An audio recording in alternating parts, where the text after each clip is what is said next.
Good evening, everybody, and welcome to Game Night in the Region, streaming live on the Region Sports Network. We come to you tonight from Lake Central High School as Region Sports presents coverage of high school baseball with the Chesterton Trojans here to take on the Lake Central Indians. I'm Chris Ramirez. I'll have the play-by-play call for tonight's game. And joining me, making his debut on the Region Sports Network, my good buddy Chris Arnold. How you doing, Chris? Doing good, Chris. How are you? Thanks for the opportunity to talk baseball with you tonight. Yeah, looking forward to working with you, my friend. We got a good one out here potentially in front of us. A couple of Duneland schools going at it. Met 3 times last year, as a matter of fact, Chris, including once in the regionals. Yeah, they split the regular season, both winning the away game, and then a heck of a game at the regional. Lake Central winning that 2-0. If everybody goes back to their memory banks, they'll remember there was a scene that made it all the way to the ESPN #1 play of the day, where now senior Drew Costeba, playing right field for Lake Central, dove over the catcher, sliding in to score that second run and kind of seal the game away for Lake Central. Exciting baseball indeed. It was on Lake Central's march to the 2024 Class 4A state championship, a run that you got to enjoy with your son, the starting catcher, Drew Arnold, for Lake Central. I did. It was pretty incredible. It seemed pretty improbable. You know, as we all look back on last season, Lake Central had, we'll say, a tough start to the year, and definitely fell down some of the rankings. But when it came time to just be a gritty, dirty baseball team that was, willing to do what it willing to do what it took to win that title, they certainly did. They played as a unit and really went after it. And we got to celebrate that as a family and show them back up here at Lake Central at 3:00 in the morning to cheer the bus on was something I will certainly never forget. And definitely a memorable event for anybody that was following it, but even more so for the families and the players that were involved in that. So congrats to you on that. It had to be quite a fun ride. I can only imagine. I was living vicariously through you as I was broadcasting games during the tournament. But I look forward to working with you here today. Again, it's Chesterton visiting Lake Central High School today in Duneland Conference action. 6-0 are Lake Central in the conference, 11-2 overall. They won their first 11 to start before dropping a pair on Saturday to the Penn Kingsmen. Chesterton comes in at 9-4, Chris, and they are 5-1 in the DAC. Yeah, it looked like they they took care of business with Michigan City and Maryville, and had a split with LaPorte just last week. And we're looking forward to see what Chesterton can do. They made that run to the regional last year, and it really felt like that whichever team won that game was going to be the one to really represent the region and represent the DAC further downstate. So it was really they were a really solid group last year. Graduated their seniors. They've got junior Troy Barrett. He's not on the mound today, but he is playing the outfield and leading off. We'll see what differences he makes, and then see if he's going to go tomorrow for them. Yeah, the Duneland, of course, has that back-to-back home and away 2-game series. So they get it used to be where they were spread out maybe 3 or 4 weeks apart between your home and road game against an opponent, but they've switched down. And, Chris, can you talk real quick just briefly about the reasoning behind the home-and-home series? You know that I really, once I got to watching high school baseball, it was already kind of in that deal. I do know with the weather and some of the other stuff like last year, maybe there was some stuff to do with them moving it to that home and home, kind of that old school hockey feel. Last year we were able to reschedule a couple games, play a couple double headers with weather. If you can get both teams together on Tuesday, then maybe you can play Wednesday's game as well. Or if Tuesdays are rain out, maybe you can play a double header on, Wednesday at whichever field. So maybe it just comes down to being able to make sure that those Duneland Conference games get played. He's Chris Arnold. I'm Chris Ramirez. With us today, Justin Cole, our engineer. And Clint Klaus has the job of cameraman, so what you're looking at is what he is showing you. Thank you very much for joining us. Before we get started any further with the broadcast, let's go ahead and take a look at our Economy Electric Heating and Cooling first pitch forecast for today's ball game. It's a bright and sunny day out here, a beautiful sun overhead. Slightly, I wouldn't say, I guess there's a little bit of, I wouldn't even call it cloudy. That wouldn't be the right word. We'll just say it's sunny out here. That's what Tom Skilling is telling us. Sunny and 65 right now with the north wind out of 10. So the wind is blowing in over the, I guess at a north wind, it's going to be blowing in directly over that right field wall, but it will switch to a northeast wind. Same thing, about 10 miles an hour, about an hour or so from now. according to Tom Skilling. So north-northeast, what way would that push the ball then, Chris? That might even give us a little outward push to the corner at left field there. That's what I'm wondering. That's what I'm thinking. That east breeze coming in, depending on how strong the north is or where it's coming from. But, yeah, it could, if you pull a ball down the line or maybe hit a ball to the gap, it could help drive it down the line, actually. Would probably be maybe a better description of how it might play. But I don't know that that'll play that big of a factor in the ball game tonight, a 10-mile-an-hour wind. Chris, that's a big ballpark, a spacious outfield here at Lake Central. Yeah, Lake Central is an expansive outfield. You see a lot more triples than you do home runs, which isn't common in the game of baseball. But here at LC, if you can hit a ball over the second baseman's head and roll it to the fence, you're certainly looking at 3 bags. With that wind changing later in the game, maybe it helps a couple of the big right-handed bats, able to get them up in the air, and if they can keep it fair, maybe they can get it to the parking lot.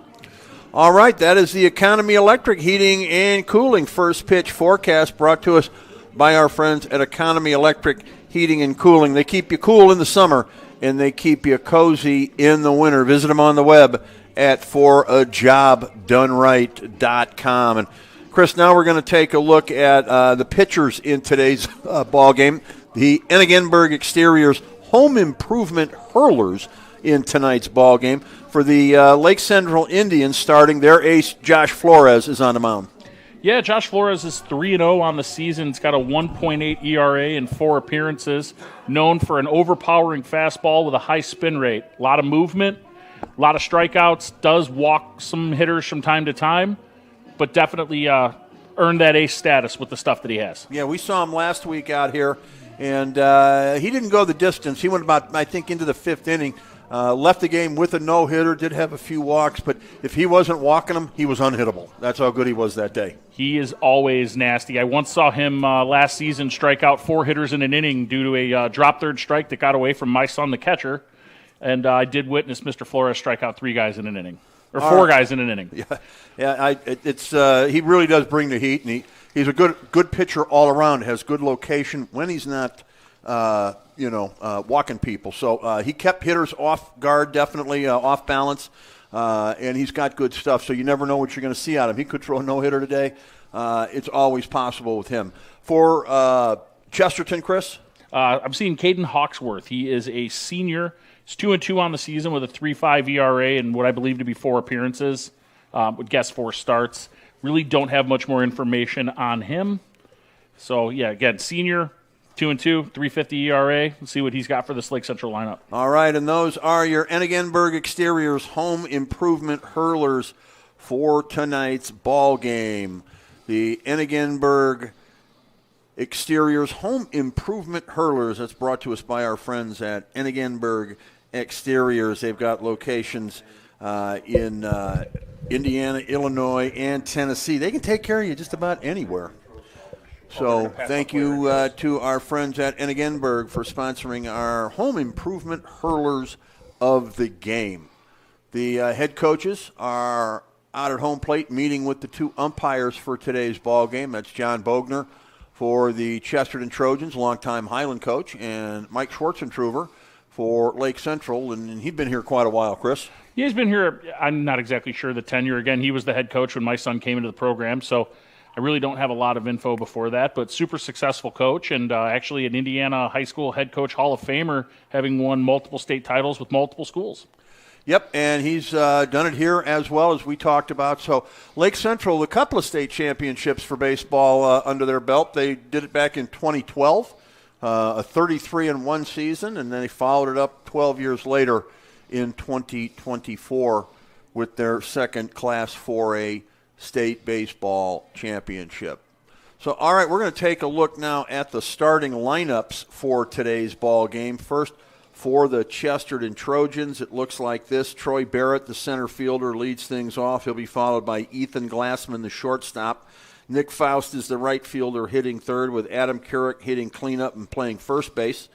Andrew, and I'm going to have a little hard time with this name, Chris. You got any... I'm going to try. I'll say Yep. Govia. Okay. How do you feel about Govia? Does I it seem like we're Govia. saying it right? Andrew Govia, the left fielder. We'll try to get a direct for sure pronunciation on that before the game is over. Josh Davis is at third base hitting 6th. Caden Hackett catches and hits 6th. John Knight's the designated hitter for the pitcher in today's ball game, and Nate Redmond will hit ninth, and he will play second base for the Chesterton Trojans. We'll get a look coming up here at the defensive alignment. And you'll have to forgive me. I didn't make out my defensive alignment sheets already. I knew there was something I was light on. We'll take a look at what we have here. Can I see the roster, Chris? Here you go, sir. For Chesterton, or for Lake Central, thank you very much. The outfield, left, center, and right looks like this. It is Keegan O'Brien in left, Jake Figg in center, and Drew Kosteba in right field. At third base, it's Ryder Fernandez. Parker Robinson is the shortstop, with Victor Villegas playing second base, and the first baseman being Jacob Zimmerman. The battery in today's game for Lake Central is Josh Flores, with the catcher being Tyler Colburn. And we will give you the Chesterton defensive alignment coming up during their at-bat. Now it's time for the national anthem.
And there you have it, one of the greatest songs ever written or recorded, the Star Spangled Banner. One of my all-time favorites. Thank you to Francis Scott Key for getting that one down. I love hearing that. You know, when you do play ball, the words play ball are not going to be far behind. Bear with me here as I fill out my defensive alignment sheet. Just about set for baseball. Lake Central takes the diamond.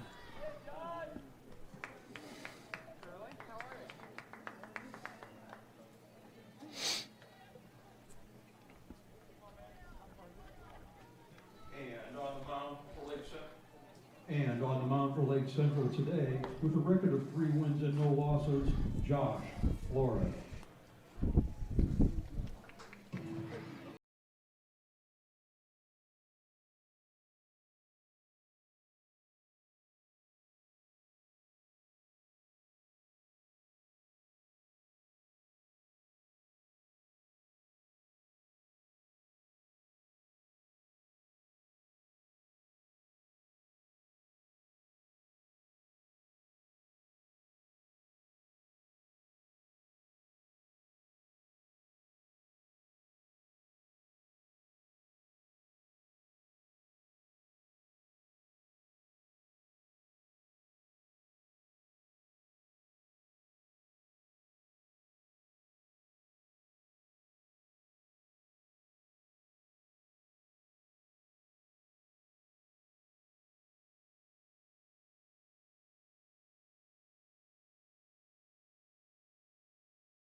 Conference games, there's nothing like doing the interconference games, and it's It's one of the reasons we love coming here to do them.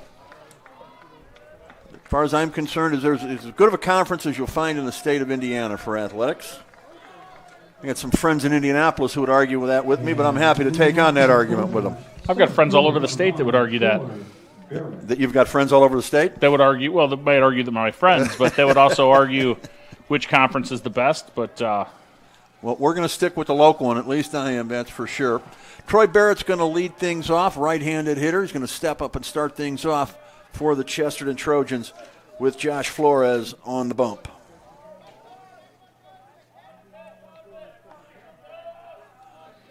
Here's the kick and the pitch from the big right-hander. Fisted off, foul to the right side. 0-1, we are underway. Yeah, Troy Barrett batting leadoff, like I said, usually known as their ace pitcher, but also their leadoff guy. He's got a batting .415 on the season, a little over 500 on base percentage. That's what you're looking for. Absolutely, makes for a great leadoff guy. There's a pitch upstairs. Lays off that one to even the count at 1-1. Beautiful day for baseball out here at Lake Central. Thank you to Chris Enyart and Jeff Sander, the athletic department staff here at Lake Central, for making room for us in the press box. There's a pitch on the inside corner for a strike. Great pitch there. I mean, you don't swing at that one. You just got to let that one go and hope for a better one next time, huh? Certain ones you just don't swing at. Live to fight another day. Now with 2 strikes you may want to protect, but... The kick and the pitch. Woo! Up high for a strike right there, right at the letters, Chris, right on the outside corner. Yeah, top, up and away, right in the strike zone. It's where Flores' ability to move that ball really, leaves a hitter off balance. I think Troy Barrett's going back to the dugout, and I don't think he's necessarily all too happy to get a backward K in the book. He might question some of those calls when he watches this on the replay, but the umpire had the best look, and he called it a strike. That pitch is fouled off. Ethan Glassman, the shortstop, the number 2 hitter, right-hander, tall right-hander.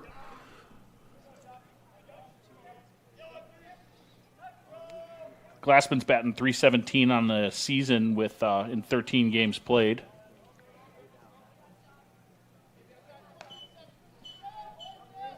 Has hit a few doubles on the year as well. This is a park you can hit some doubles in. I mean, just look at the gaps out there, Chris. The outfield is straight away for the most part. But there's a pitch swung on back to the screen. 1-2 the count. There's just you line drive it out into that gap. That ball can roll for a while. Oh, absolutely. When you add the turf into that equation as well, if a grass field of this dimension doesn't lead to as many potential triples, but with that turf, it's just got the ability to get to the fence. So when you're playing outfield here at Lake Central, you've got to be a speedster. There's one might have caught the face mask. Was that a foul tip that caught the face mask, perhaps, of the home plate umpire? Might have been. The count's 1-2. Looked like a check swing, and so maybe that's what happened there. Hope the umpire is okay. They got that mask on, but that doesn't stop you from being jarred at all. No, it doesn't feel good. No, it doesn't. It just stops the bleeding and everything that might otherwise happen. But, boy, it still gets you. See if we can get the umpires' names in today's ball game for you and pass those along. There's a pitch inside. The count's even at 2-2.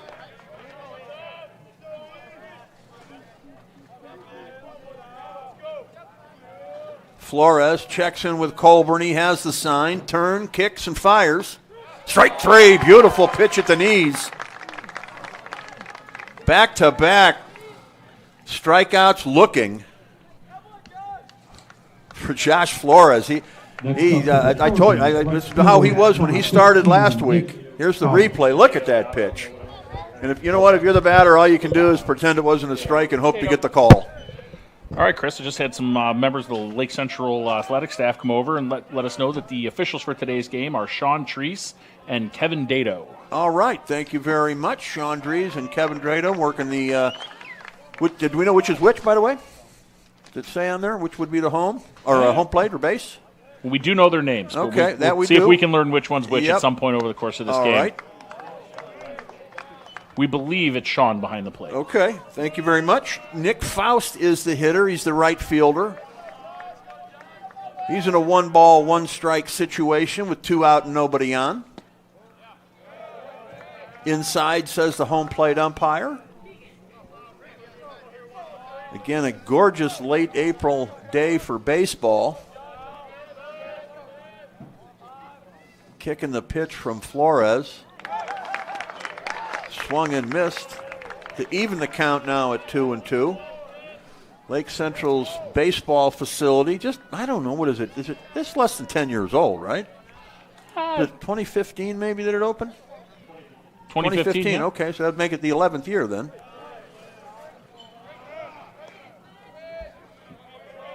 Great facility, the football field, an incredible facility just to the east of us here, right behind the baseball, or in front of the baseball field, depending on how you look at it. There's a pitch in the dirt. Ball 4. Good at bat for Faust there, Chris. Yeah, protecting. Down in the count early. As we said earlier, Flores will walk a few hitters. He just foul swung off of what was close, and took the balls there. Ended up with a walk with 2 outs. Now, what we learned in the LaPorte game in Josh's last start is LaPorte hitters became very patient after the first inning, and that helped them get back in the ball game. Actually, I think they had a lead in that ball game, if I remember right. It was all due to walks. But it came down to a matter of LaPorte being very, very patient. They would do the same thing we just saw there, get down in a count, but figure out a way to get back into it and draw a walk. Well, we used to refer to that as, I think you won't throw me 3 strikes before you throw me 4 balls mentality. I'll just stand here and wait, and if I get 2, then I'll start to protect, but I don't think you can strike me out if I have that approach. And that's kind of what it became. It was either a strikeout or a walk situation for Josh. Adam Carrick, the hitter now, the first baseman. 1-1. Flores just a junior. So he's got this year and next year left. Oh, Josh Flores is a senior. I'm sorry, my bad. Josh Flores is a senior, committed to Kentucky. Okay, I was just going to ask you about his commitment, but I got him written down as a junior. So he was a junior last year? He was a junior last year, and an interesting fact, with all the talent that young man has, he didn't pitch in the tournament, did he? He did not That's pitch right. He did not throw a single pitch in the tournament. That was how much talent the seniors above him had. Maybe that's why I was thinking of him as a sophomore, but that shows you the depth that Lake Central had and just how tough those guys were during the tournament. Throw over to first, runner back. Chesterton, not a big base stealing team this year. So we'll see if they try to go. Lake Central's not been great at throwing runners out, but Chesterton's only got 7 stolen bases on the season as a team. There's a pitch taken for strike 3. So in the inning, 3 caught lookings. There was also a walk, no runs, no hits, no errors, and 1 man left on base. We'll go to the bottom of the first after this timeout.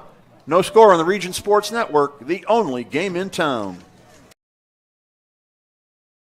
When life keeps you busy and you can't get to the store, shop online with Strachan Van Til To Go. Our to-go service is easy to use. Register using your rewards account information, fill your virtual card, and choose delivery or pickup. Once your order is in, our own Strachan Van Til team preps your order with care. With our to-go service, you can earn reward points and save time and money with our online coupons and weekly ad prices. Life made simple, shopping made easy. For more information or to sign up, visit shop.strachanvantil.com.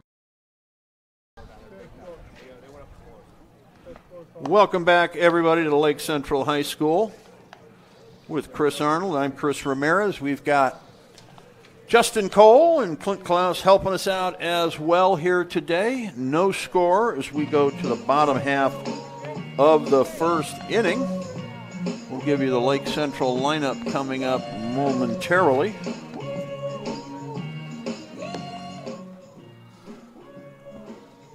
And then we will follow that up with the defensive alignment for Chesterton. All right, here's that starting lineup we promised you for the Lake Central Indians. Jake Figg will lead things off. He's the center fielder. Keegan O'Brien hits second and plays left field. Ryder Fernandez will hit third. He plays third. Drew Costiva hits cleanup and plays right field. Parker Robinson, the shortstop, will hit fifth and play shortstop. Dylan Hine is the designated hitter, batting fifth in place of the pitcher Josh Flores. In the sixth position hitting is Tyler Colbin, the catcher. Check that. That is the seventh position. Jacob Zimmerman, the third baseman, he will hit eighth with the second baseman Victor Vallegos hitting ninth. All right, here we go. On the hill for Chesterton. Fig shows bunt, pulls the bat back, takes strike one. On the hill for Chesterton, Chris, we have senior Caden Hawksworth. Caden Hawksworth. Again, 2-2 on the season with a 3.5 ERA. He's ahead of Jake Fig right now with 2 strikes. Fig digs in. Pitcher has the sign. Here's the turn, the kick, and the pitch. Fly ball, left field rather. Left fielder runs over, leaps up, and makes the catch. Nice catch out there by the left fielder, and that is, you can pronounce that better than I can. Are we going with Andrew Govia again? Govia, you just don't want to mistakenly say it wrong and get blamed. That's it, exactly. That's why I have a new guy. Get the new guy to get in trouble for you. I've made plenty of mistakes. You got to make a few yourself. I have a career of making mistakes. As a matter of fact, I've made a career of making mistakes. It's gotten me a long way. Second hitter for Lake Central is Keegan O'Brien, a left-handed hitting left fielder. Third baseman in on the grass, or what we'll call the grass. Thinking maybe there might be a little push bunt down the line, possibly. Who knows? Left fielder Keegan O'Brien's definitely got some speed. He's got 8 stolen bases on the year. He's definitely got good wheels. I could see where a bunt was an opportunity, but now with 2 strikes, he's probably looking to protect and get to first base any way necessary. Here comes the 1-2. Ground ball to short. Picked up on the hop. Throws over to first. Close play, but in time. Keegan O'Brien has been retired. That'll go down as a 6-3 in the book. Now batting third baseman, number 5. Here's the replay on that. Fernandez. Hop right into his glove. You got to like that as a shortstop. If it doesn't, maybe O'Brien is safe at first. It was that close.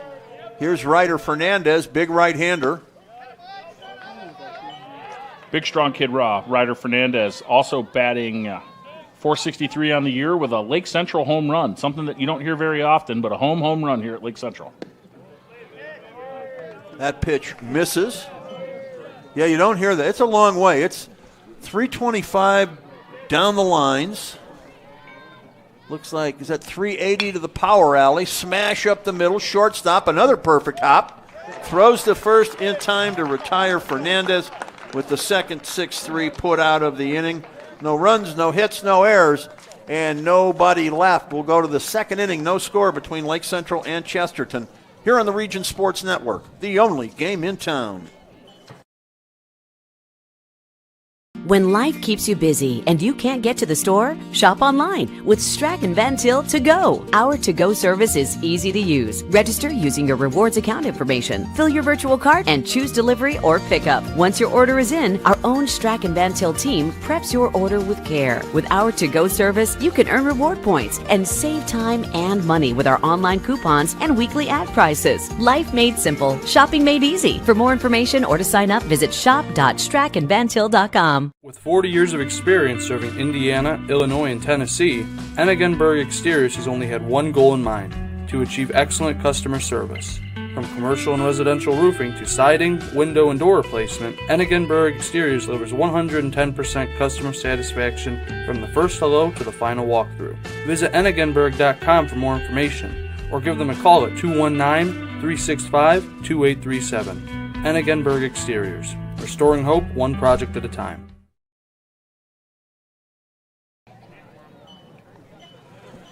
We'd like to take a moment to thank our friends at the Bricklayers Local 4 for sponsoring Region Sports Network coverage of high school sports these past several years. If you or somebody you know is interested in potentially changing careers and becoming a bricklayer, they have apprentice programs available, and you might want to check them out. Visit BAC.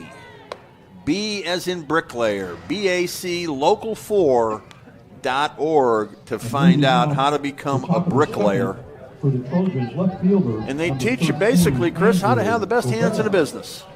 Well, I know as bricklayers got to have good hands, get them bricks straight. Absolutely. And You if ever- we happen to see a best hands in the business play of the game, we'll point that out on behalf of the Bricklayers Local 4 tonight. Okay, second inning action. Leading things off, it's Andrew Govia. Hey, I think you got it right. We don't know for sure. We're going to check that between innings, though. But- I'll take my headset off and go ask a Chesterton fan between innings here. Pitch upstairs. Govea, Go- Coach Bogner. Say it again. Go ahead and say it on the mic. So just heard word from here in the press box at Lake Central. Coach Bogner said Govea. Govea. We'll go with it. Govea.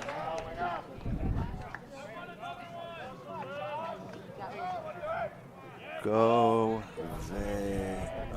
All right. Thank you to Coach Bogner for getting that pronunciation up to the box. Comes courtesy of the Lake Central PA man here tonight. And tell you how bad I am. He told me his first name earlier, and I've already forgotten, which I apologize for. That could be why we get along so well, because I can't remember either. I barely. If your name wasn't the same as mine, I wouldn't remember it. Wasn't the same, I should say. Yeah, well, luckily, it works out.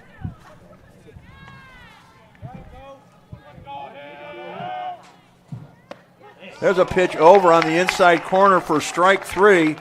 4 outs in the game for Chesterton. All looking. Yep, 4 strikeouts by Flores. They're working that pitch count, though. Flores with Now another batting 6 third pitches to get through that at bat. Number 12, Joshua Davis. Joshua Davis now steps up.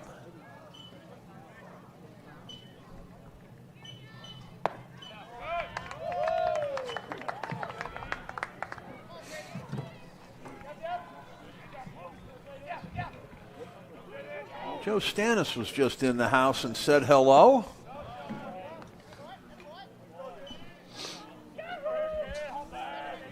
All right, up here at the plate, this is Josh Davis, the third baseman. He's got a 1-ball, 1-strike count. Facing a pitch from Josh Flores, down low, 2-1. It seems as though Chesterton's approach is, as we said earlier, take a lot of pitches, and even if you strike out looking, see the maximum number of pitches and maybe get the ace of the staff out of the game early, as Josh is working on a high pitch count, 31 pitches through, 4 outs total in the game. You got that many pitches in already? Yes, sir. Here comes the 3-1 count now to Davis. I'm showing that was pitch number 33, his 16th strike of the game. And so this is sort of repeating what we saw last time. A lot of 3-2 counts. Got another one here. Here comes the heat. I think that hit him.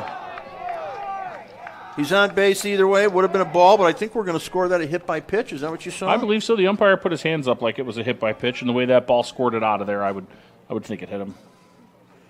Now batting the catcher, number 7, Caden Pitch. Hackett. Second base runner, rather, of the game now for Chesterton. That'll bring up the catcher, Caden Hackett.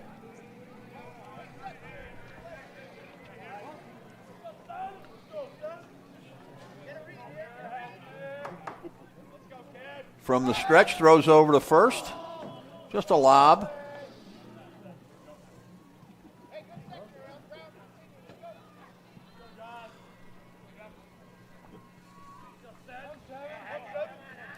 From the stretch, Flores has the sign. Here's the pitch. Up high for a ball. 1-0 to count. O'Brien, Fig, and Costiba are the outfielders, left, center, and right. Fernandez, Robinson, Villegas, and Zimmerman, the infield, third to first, with Flores and Colburn as the battery mates today for Mike Schwartzentruber's Lake Central Indians, the defending Class 4A state champions. And they will be that until they either repeat or get knocked out of the tournament. Ground ball down the third baseline, foul. If you're just joining us, my fellow broadcaster today, Chris Arnold, making his RSN debut. Got to enjoy that ride last year with the Indians as his son Drew was a starting catcher. Kind of a once-in-a-lifetime opportunity for families to go along on a ride like that. It was beautiful, and the better part of it was with him graduating high school last year, my parents were in town from Florida, and the whole family was really there. All 4 of his grandparents and, some cousins and some aunts and some uncles the whole family was truly involved in there through all of it. And it really was special to go on that ride and have everybody be there for it. Yeah, I'll bet it was. I enjoyed it vicariously watching you guys all enjoy it down all the way down to Indianapolis. Throw over to first. I will say this is my first game on the Region Sports Network, but I have been on the Region Sports Network with our Riding the Region program. That's true. It's your broadcast debut. There we go. But yes, we have. We've done a number of things on Riding the Region. Ground ball in the hole. Long way for the shortstop, Parker Robinson, to go. That's one of those hit them where they ain't balls, Chris. Yeah, Parker Robinson pinching a little bit, hoping for the double play, and then the ball gets hit right where he could have been if there was nobody on. So a base hit. That's the first hit of the game, at least according to my scorebook, for Chesterton. Designated hitter, number 2, John Knight. John Knight, the catcher, now steps up.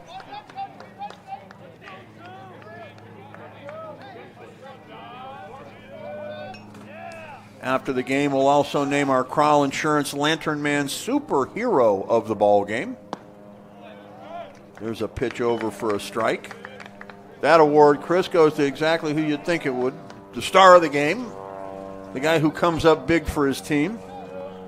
But we'll also have the blue-collar player of the game.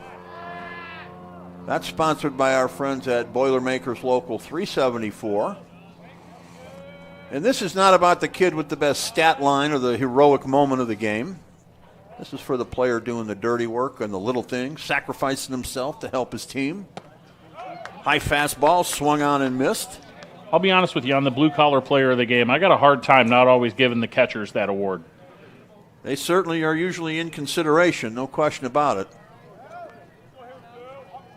No balls, 2 strikes, 2 on, 1 out.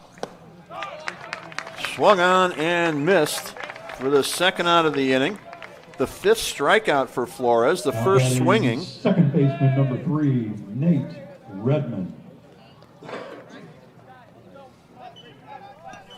Nate Redmond, the second baseman and number 9 hitter, will enter the batter's box here.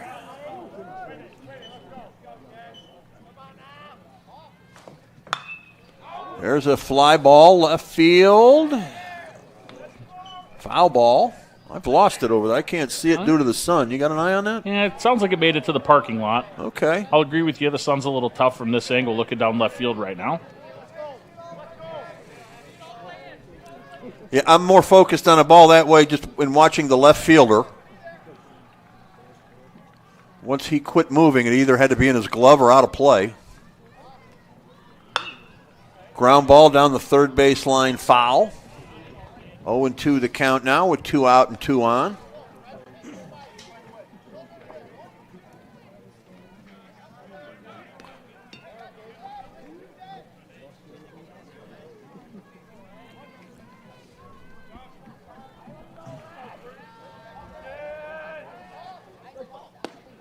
There's a pitch that just misses down low, 1-2. Not exactly a waste pitch there.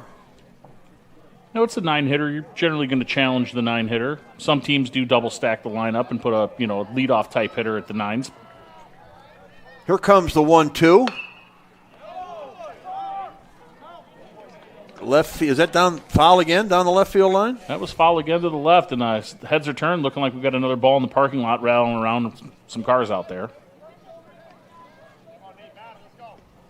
How many times a car gets dinged out there, Chris? I watched a lot of games here. I can remember one where Milwaukee Brewers prospect Josh Adamszewski put one through a windshield. The ball was embedded in the glass. Wow. Down the left field line there. Was he a left-handed hitter? Yep. Line drive. That's into left field for a base hit. Runners will move up 90 feet each. So the bases are now loaded with the leadoff man coming to the plate for Chesterton. in the person of Troy Barrett. Now, there are Now two outs. Center fielder number 9, Troy Barrett. So, Ball was hit just over the outreach hand of Parker Robinson, which isn't easy to do. Parker's 6'5". But there was a charging Keegan O'Brien out in left field, getting that ball in quick, hold that runner at third. Turn this lineup over to the top, back to the starting center fielder, Troy Barrett. Barrett takes strike one.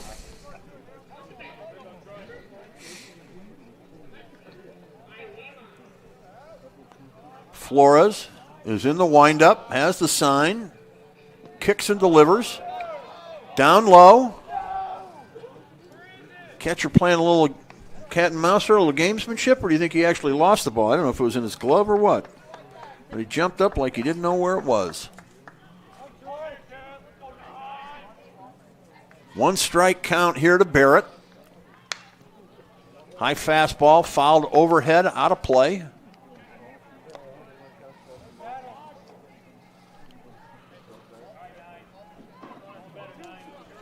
We mentioned earlier, 2015, the new facilities opened up, and that marks the 11th year. And I know it just doesn't seem like that. It's a beautiful facility here. Great shape. Maybe one of the nicest upgrades was last year when Lake Central got these beautiful LED lights on both the baseball and the varsity softball field. Yeah, definitely a great addition. Early in the season, you start those 4:30 games, and if it's a slow-moving game, you're hoping to get it done before it's too dark to play in the past, so having those lights definitely changed that. There's a pitch over on the outside corner taken for strike three. Barrett and the side is retired. No runs. 2 hits. 3 men left on base. There were no errors. Our score at the end of 1.5. No score between Lake Central and Chesterton here on the Region Sports Network, the only game in town. Four Seasons Mechanical proudly serves Northwest Indiana, providing quality, reasonably priced, reliable service. With a quality and comfort guarantee, the professionals at Four Seasons Mechanical offer a wide range of services in heating, ventilation, and air conditioning. Whether it's residential or commercial, Four Seasons Mechanical is there 24/7. To find out more, the website is fourseasonsmechanical.com or give them a call at 219-756-7020. Four Seasons Mechanical, your indoor air quality specialist. Our hero, Lantern Man, faces off against a nefarious insurance swindler. I'll trick them into a contract and just keep raising the rates. Luckily, they can make a call to Crow Company's Lantern Man. He's always ready to protect families from the insurance swindler. I can easily defeat your overpriced policies. Fair prices always prevail when you call me, the Crow Company's Lantern Man. Crow Company's insurance professionals. Highland, Merrillville, and Michigan City. Stay tuned. After the ball game, we'll name the Crow Company's Lantern Man Insurance Superhero of the game. The Crow Companies have offices open from 9 to 7 Monday through Friday and Saturdays until 2 in Highland, Merrillville, and Michigan City. Welcome back, everybody. Bottom of the second here at Lake Central. Leading things off for the Indians, the number 9, the first base, the right fielder rather, excuse me, Drew Castiba, number 9, the right fielder. He'll be followed by Parker Robinson and Dylan Hine. Caden Hawksworth is the pitcher for John Bogner's Chesterton Trojans in this one. Ground ball swung on foul. Andrew Govea, Troy Barrett, and Nick Faust are the outfielders from left to right for Chesterton. Josh Davis, Ethan Glassman, Nate Redmond, Adam Carrick are the infielders from third to first. Caden Hackett is the catcher, and Caden Hawksworth is the pitcher. Line drive right to the third baseman, who gets it just off of the shoe tops, it looked like there. So score that, a line drive put out to Josh Davis. Parker Robinson. Castiba is retired with the liner to third. And now Parker Robinson. Young Parker Robinson, the sophomore this year, starting shortstop last year for that state run. It's almost amazing to see freshmen starting on the varsity level here at Lake Central. That's an incredible thing. Obviously, he did last year, and then I know that Griffin Tobias played quite a bit as a freshman as well, but not a lot of guys on that list that played and started as a freshman here at Lake Central. Yeah, it's just amazing when a kid can do that. And you do see it more often now than you ever did before. And I think one of the reasons is these kids get to play all year round now. And that certainly helps develop their game. Yeah, definitely playing deep into the seasons, maybe traveling more. I know Parker's been to a lot of showcase events down in Florida and different parts of the country. So even if he's not playing, he's playing. If he's not playing, he's training.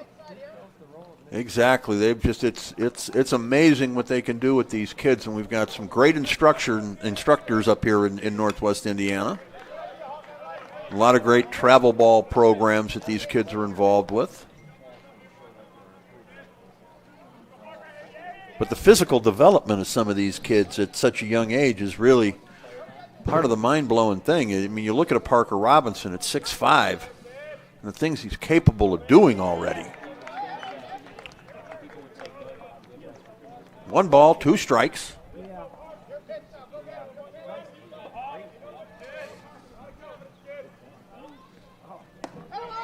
Outside corner taken for strike 3. Second out of the inning. And that'll bring up the designated hitter, Dylan Hine. Now batting DH number 22, Dylan Hine. We'll also name the Boilermakers, as I mentioned earlier, Local 374 Blue Collar Player of the Game. It's brought to you by the Boilermakers Local 374. You can earn while you learn with Boilermakers Local 375 and their apprenticeship programs. Earn while you learn. Visit them on the web at local374.org. And we get great participation from our union friends here as Dylan Hine goes to 3-0 in the count here. We'll tell you about the Ironworkers 395 play of the game after this pitch.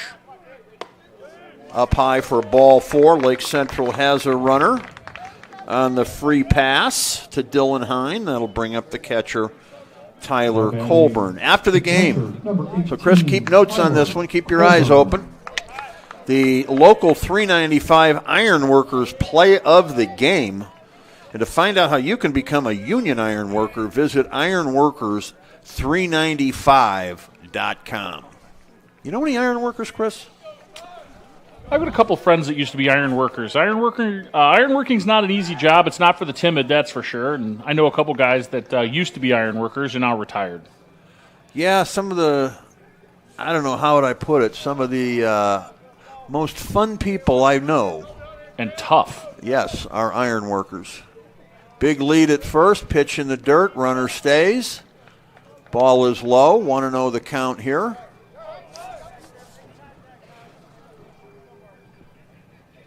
This is Jacob Zimmerman.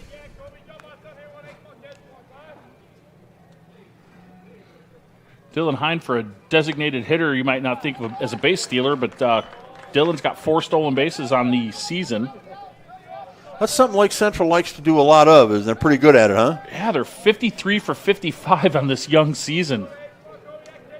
At 11-2, this is, I'm bad at math, but this is game 14, and they've got 53 stolen bases already. That's led by leadoff hitter Jake Figg. He's got 15 stolen bases on the year. The kid's averaging better than 1 a game. So in 14 games, that would be 56 would be an average of 4 attempts per game. So they'll probably get there today. And they're stealing about better than 3 out of 4, that's for sure. Yeah, they've been caught twice on over 50 attempts. Not sure what that percentage is, 95 maybe? It's got to be up there. Be nice if they would do this in round numbers, make it easy on us with math. Sure would. I can do them in my head if they're round and easy. Zimmerman, the hitter. Hey, Chris, catch me up here. What did Colburn do in his at-bat? Colburn's up right now. Oh, this is Colburn? Yeah, this is Colburn. Dylan Hine worked the walk, and now Tyler Colburn's up. It's a 2-2 count on Colburn. It's got a foul ball down the right. Thank you. Another foul ball back by Colburn. Oh, I see what it is. I got my numbers mixed up, my jersey numbers. I didn't think I missed an at-bat there. So Tyler Colburn, the catcher, not Jacob Zimmerman, I might have mentioned. That's why I have a partner, so I can get somebody to correct the mistakes I made. I told you I made a career out of mistakes, Chris, and I wasn't kidding. We got to be good at something. And I'm good at being wrong. But I've learned to do it with a little style, so you can get away with it occasionally. Here comes the 3-2. The kick and the pitch. Nope, it's going to go over to first. Got full loaded, full count with 2 outs. Dylan Hines going to be going on the pitch. Runners off. We got ball 4 there. We've got a walk for Colburn. Another walk, and Lake Central now with 2 runners on and 2 out. And now Jacob Zimmerman will come up the bat. Number 10, Jacob Zimmerman. Chris, we got 16 coming in to run for the catcher. You got a name for that jersey number? I sure do. 16 is going to be Trevor Kubacki. Trevor Kubacki in the lineup as the, how do you recall, the courtesy runner? Yeah, courtesy runner. That's it, yep. That's one of the big changes when you get out of high school baseball. Now my son's playing college ball. The catcher's got to run for himself.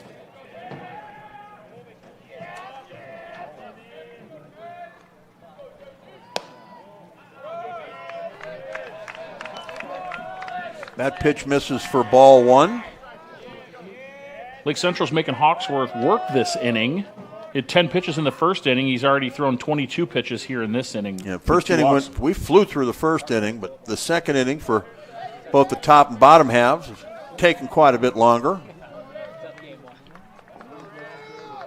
Zimmerman, the big lefty, digs in. Here comes the pitch. On the inside corner for a strike to even it up at 1-1.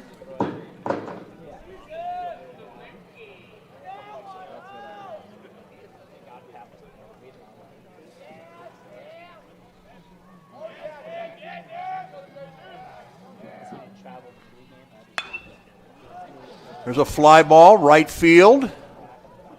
Right fielder locates it. That's Nick Faust. He camps underneath it and makes the catch to retire the side. No runs, no hits, no errors, and 2 men left on base. We're through 2 complete. We've got no score. Here on the Region Sports Network, the only game in town. Thinking about what to do after high school? Consider a career with Boilermakers Local 374. As a Boilermaker apprentice, you'll earn while you learn. We offer excellent wages and benefits, and as part of our no-cost hands-on apprenticeship program, you'll learn from the best in state-of-the-art training centers and on the job. Become a union Boilermaker and get on your way to a great career. Find out more, visit www.local374.org or call 219-845-1000. With electrical services from Economy Electric Heating and Cooling, you can radiate the perfect amount of light and energy into your home. From rewiring and code upgrades to ceiling fans, lighting, security, and more, Economy Electric Heating and Cooling's trained electricians will make sure you can enjoy your home on full power all the time. For a free estimate on electrical work, call Economy Electric Heating and Cooling at 219-923-4441, and you can visit them on the web at 4ajobdoneright.com. That's the number 4ajobdoneright.com.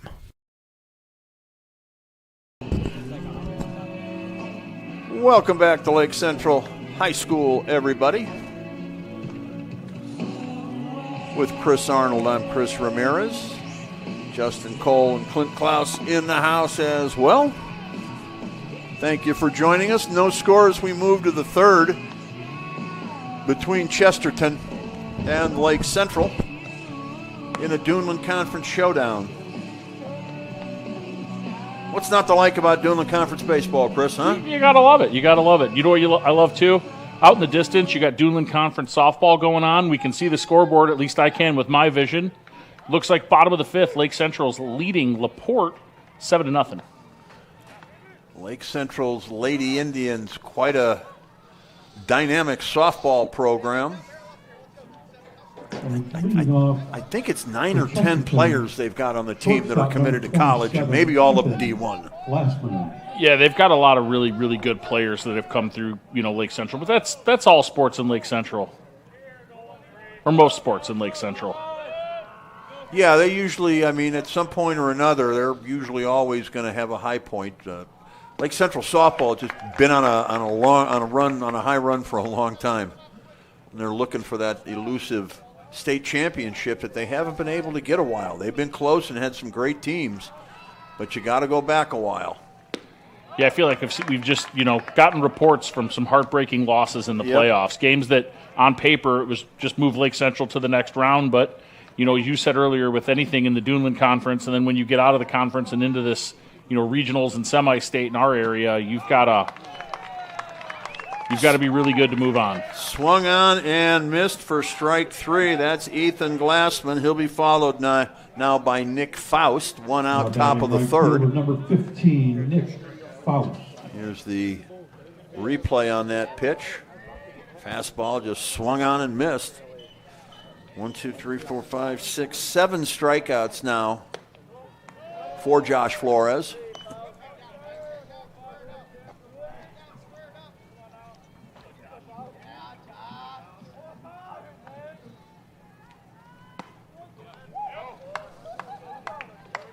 Faust takes that one on the outside corner to even the count up at 1-1.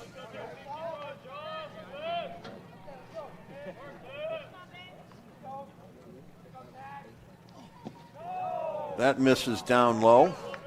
We did have a pretty strong breeze earlier. I don't know if it's still howling in over that outfield fence or not, but it's nonetheless an absolutely beautiful late afternoon for baseball here in St. John, Indiana. Dare I say picturesque? That's a good word to use. It's baseball weather. Outside weather, no matter what you're doing. Here's the 2-2. Fouled out of play over near the football field. I feel like the trajectory got that one down onto the turf. Might have. It looked like it had a pretty good set of distance on it. Nice crowd on hand here today. Here's the pitch. Inside fastball, fouled off.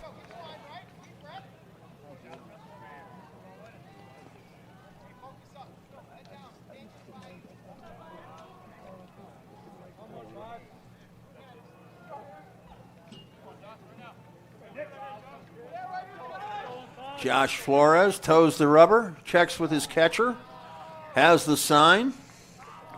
Here's the pitch. Hot smash to short. Robinson has it, throws over to first. Dug out of the dirt there by Jacob Zimmerman at first base for the out. I just put down in my notes for best hands right now. Jay-Z gets an early nod there. Jacob Zimmerman, that scoop there at first base to secure the out. Let's take another look at it here.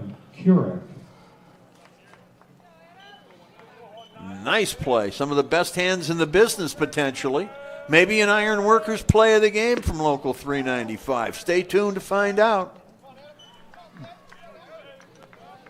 Faust retired 6-3 for the second out. That'll bring up the first baseman, Adam Kurek. Popped up on the infield. Sky high. Woo! Will it ever come down? Finally, Josh Flores camps underneath it and makes the catch. No runs, no hits, no errors. A quick 1-2-3. We'll go to the bottom of the third. Still no score at Lake Central on the Region Sports Network, the only game in town.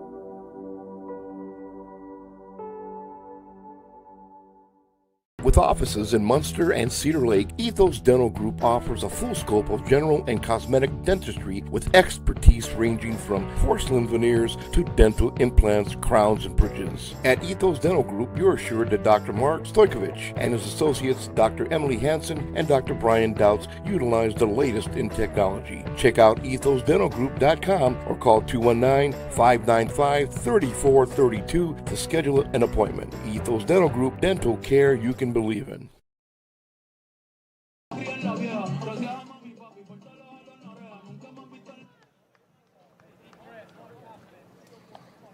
And welcome back, everybody, to the campus of Lake Central High School. Welcome back, everybody, to the campus of Lake Central High School. Bottom of the third inning, no score. Chesterton and LC leading things off is the number 9 hitter, Victor Vallejos.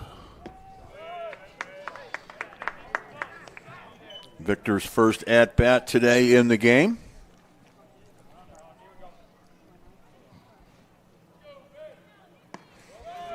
There's a pitch down low. Caden Hawksworth, the pitcher. Caden Hackett, the catcher for Chesterton. It's a 2-0 count. Here's the pitch. Oh, check, there was a 3-0 count. I was a pitch behind. I was indeed. So ball 4 pitches. 4 balls, a leadoff walk. Not what you want to do with the Lake Central top of the order following. So 1 on and nobody out with Jake Figg, the center fielder, stepping into the batter's box.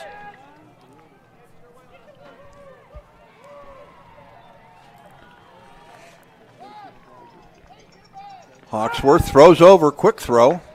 Yeah, Vallejos with 3 stolen bases on the season. Figg is a leadoff guy. Wouldn't maybe be surprised to see Figg show bunt here, looking to get on any way necessary or at least get an outcome that gets Vallejos into scoring position. Big lead. Even bigger now. They're going to throw down. Nope, he holds it.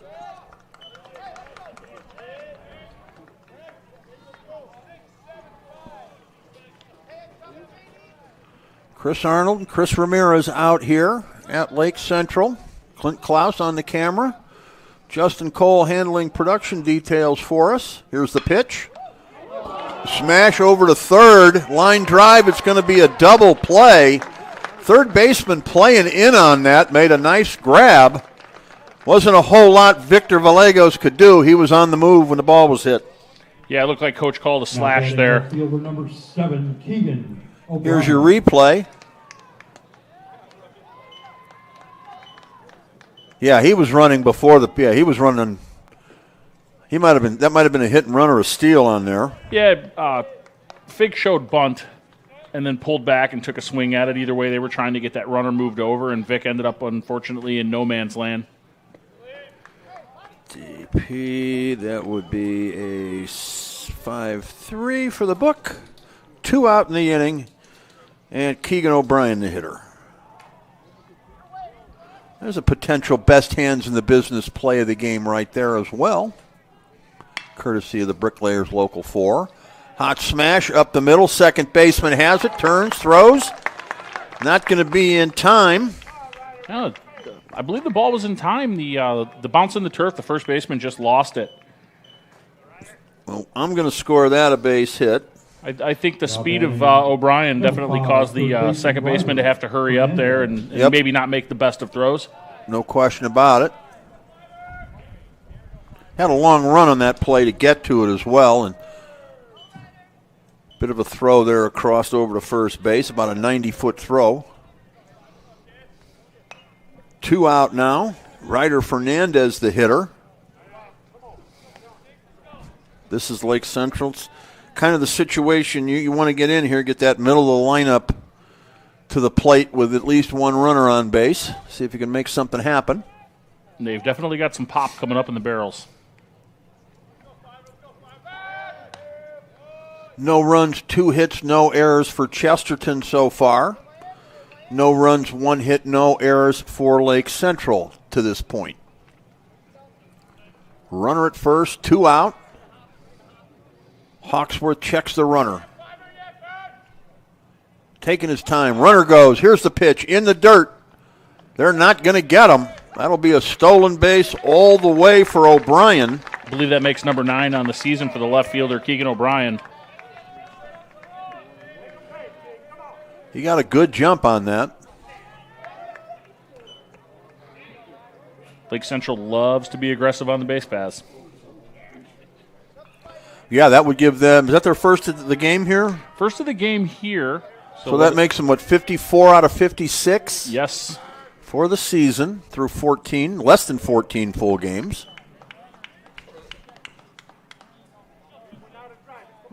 Pitch down low, 2-1 the count now to Fernandez.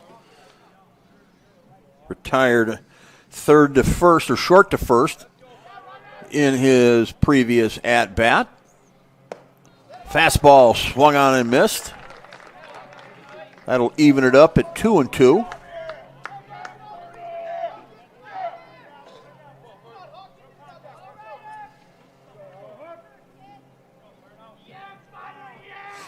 Timeout is called. Yeah, Fernandez, your third baseman from that state championship team last year. Got a good amount of pops, up to third in the batting order here. Does have a home run early on the season. Pitch down low for a ball. The count goes full. Runner at second. 2 out in the inning. And Lake Central here hoping to draw first blood in this one. Here comes the payoff. Nope, going to be a throw to second. Oh, look at this. It's going to be behind the second baseman. There's going to be a throw to third. The play, it'll be safe at third. O'Brien makes his way to third. Here's the replay. Keep this in mind for a potential Ironworkers 395 play of the game. That's going to be an error on the throw by the pitcher. Boy, and a good throw to third. If that throw is on the bag, Chris, as we look at the replay, they might have him, but it's not going to matter. Fernandez is retired on strikes to end the threat. No runs, 1 hit. No errors, 1 man left on base through 3 complete. No score between Chesterton and Lake Central here on the Region Sports Network, the only game in town. Flip the switch, a light turns on. Press the button, machines and instruments come to life. Touch the screen, communicate with the world. Simple tasks, guaranteed results, every second of every day. That's the power of power. And that's the power brought to you by the NECA contractors and electrical workers of Local 531. Earn while you learn from the best hands in the business. The Bricklayers Allied Craftworkers for Indiana, Kentucky Apprenticeship. That's right, this is a paid apprenticeship. I'm getting an education while learning a trade and getting paid for it. The thing that surprised me the most about this apprenticeship program is the respect I've received after the proper time and training. Classes start soon, so apply now. There are training centers throughout Indiana and Kentucky. We are the Bricklayers and Allied Craftworkers for Indiana, Kentucky Apprenticeship. The best hands in the business.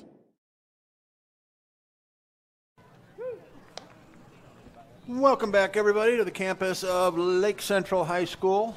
Chris Ramirez with Chris Arnold. Chris, a beautiful day for a bike ride, you know? You know, we were having that conversation earlier, and what people don't know is while this is our first time calling a game together, we've definitely done our stuff with the program we have together called Riding the Region, and we've been known to get out and pedal those e-bikes around for some miles. Chris, anybody needing any bike repair? You're the man for the job here, so how would people get a hold of you if they're looking to get their bike work done? Well, I own Arnold's Mobile Bike Repair. We are a mobile bicycle service. We come to you. You call us, 219-713-1463. Make an appointment. We come to you at that time and fix your bike while you wait in your driveway at your place of work, or maybe even on the side of the trail if you get lucky with timing. And there's a nice play by Jacob Zimmerman as he goes near the right field fence. Here's the replay on that. Jay-Z, as Chris calls him. Baseman Joshua Davis. Fades back, stays with it, and makes the catch. So one down in the inning. That was Andrew Govea with the pop-up to the first baseman, and this is Josh Davis. So Arnold's Mobile Bike Repair. It's bicycle season, everybody. So it doesn't matter what kind of bicycle you have. Chris will come to you. Look them up on the web. That address again, Chris, how's the best way to get a hold of you? ArnoldsMobile.com or on Facebook, Instagram, Twitter, X, whatever it's called now, Arnold's Mobile Bike Repair. And like I said, 219-713-1463. Give us a call. Leave a message. We'll get back to you, get you scheduled up, and get your bikes fixed. We do everything from simple flat tire repairs to tune-ups. And, you know, if you're lucky like Chris Ramirez, we might take your entire bike apart, send it out for powder coat, and get them a custom-painted Region Sports Nation blue bicycle. They can do it all, folks. It's Arnold's Mobile Bike Repair Service. Look them up. 2 out in the inning. Josh Davis just struck out. That'll bring up Caden Hackett. So this inning and last, at least, Josh Flores has been on the money. He's really found a groove.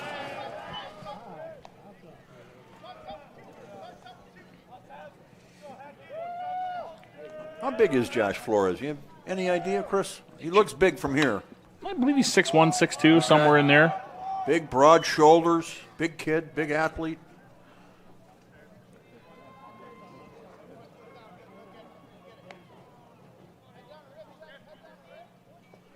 Love the Lake Central uniforms. That's my favorite color out there, sort of the royal blue. So these are known as the New Blues. The New Blues, that's what they're called? No, okay. The boys are referring to them as the New Blues. These are the new blue jerseys they got because last year in the state championship game, they wore the old blue jerseys. Gotcha. And okay. the players did get to keep those game-worn jerseys. I happen to have one at home with a big number 3 on the back. And so Lake Central ordered up a fresh set of new blue jerseys. So they've got these blues, their normal white jerseys with the blue pinstripes, and then they've got a black jersey as well. Yeah, and this is a pullover type, not a button down.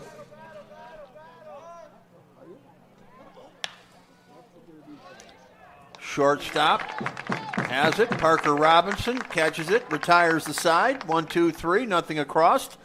We're going to go to the bottom of the 4th now. No score here on the Region Sports Network, the only game in town.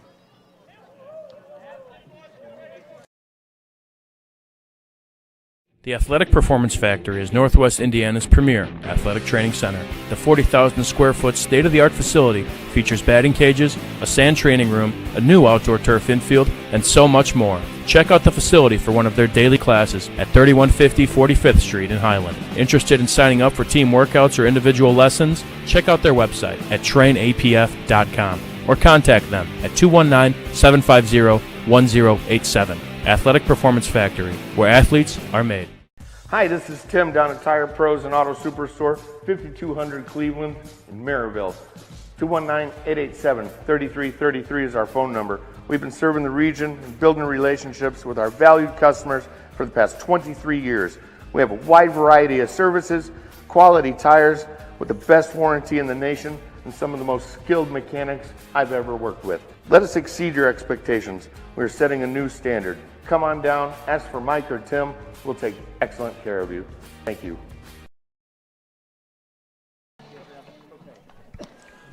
We move now to the 4th inning, bottom of the 4th inning here. Lake Central coming to bat. They will have, is that Drew Costiba, Chris? That is Drew Costiba, Parker Robinson, and then the DH, Dylan Hine. There we go. Was speaking with Drew Costiba before the game, and I promised him I would say his name the right way. Somehow, he has one of the most mispronounced names in region baseball. Is that right? How have we been saying it? Correctly, Drew Costiba. Okay. How do others say it? Costera, Costaba, Costuba. Okay. Nobody really says Costaba. It's been said all sorts of ways. So I did tell him if I could mix in the fact that I would say his name a couple times in the broadcast just for, prosperity's sake. We want to make sure they're paying attention. Absolutely. So here's Costiba. He takes one in the dirt. Another big, strong right-handed hitter. big, strong kid. Also leads the team in triples. You don't normally see a right fielder of his size that also leads the team in triples. Ooh, swung on. Big swing and a miss there. Yeah, you don't see that often. That could be, I would think that probably has something to do with playing here, though, doesn't it? I would think so. I mean, those might be in ordinary fields. Some of those drives might be out, right? Well, I think what he's hit for triples would probably still be, potentially doubles.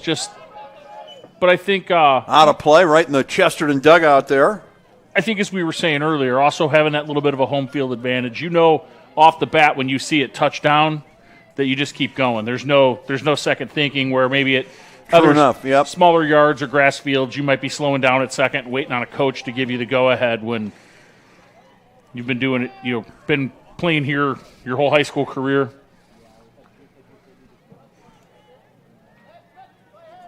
Chris, is it just varsity that plays out on this field then?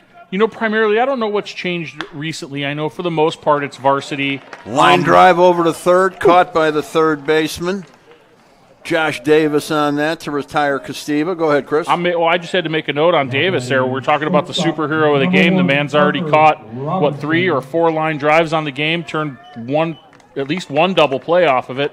He's building a quick case to be the superhero today. That he is.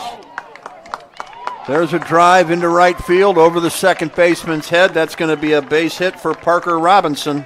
A one-out single. Both teams now with 2 hits. Now, I do know for the regular, especially for the Duneland Conference, the JV teams travel with the varsity teams.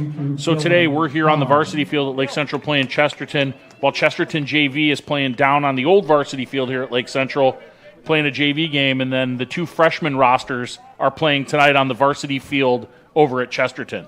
Then tomorrow night's game, that reverses, where both of the Lake Central teams will travel to Chesterton tomorrow, and the Chesterton freshman team will travel here. Now, whether or not they get to play on the turf, I think, is dependent on what's going on in the football stadium, other various factors. There's other factors that go into it. It's not just a de facto, they play here when varsity's not home. Up high for a ball, 2-0 the count to Dylan Hine. The designated hitter in the ball game. Runner at first, 1 out. It's the middle of the order for Lake Central. So they are hoping to do some damage here.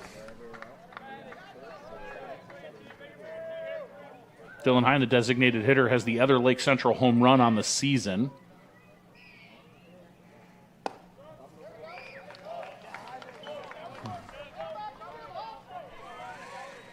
Three balls now, no strikes.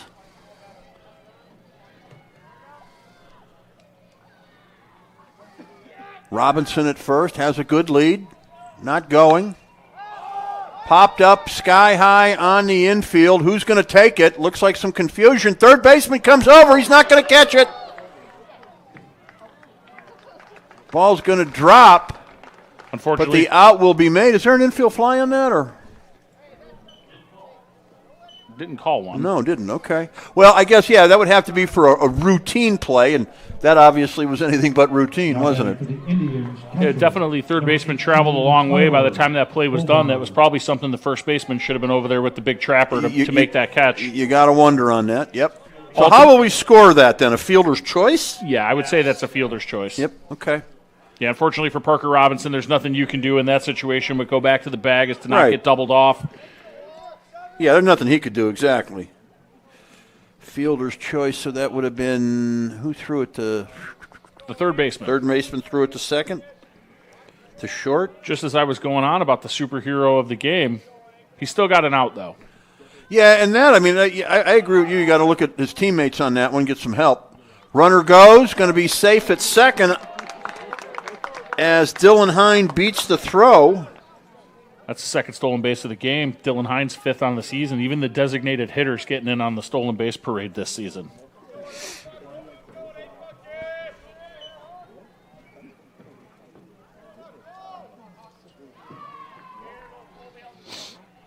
We got catcher Tyler Colburn at the plate right now. 2 balls, no strikes, and 2 outs. Check swing. Takes for a strike, 2-1. Colburn would love to slap one into the outfield and get credited with an RBI here if he can get that run around. 2 balls, 1 strike, 1 on, 2 out. Out of play down the right field line on that foul ball.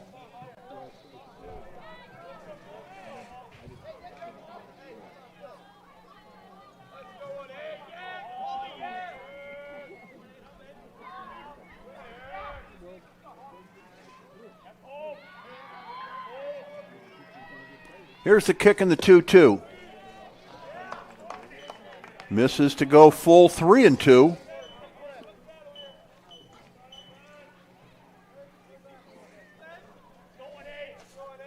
Hawksworth looking to work quickly. Has the sign. The stretch and the pitch. Fouled out of play again. Fouled off to the right again towards the football field.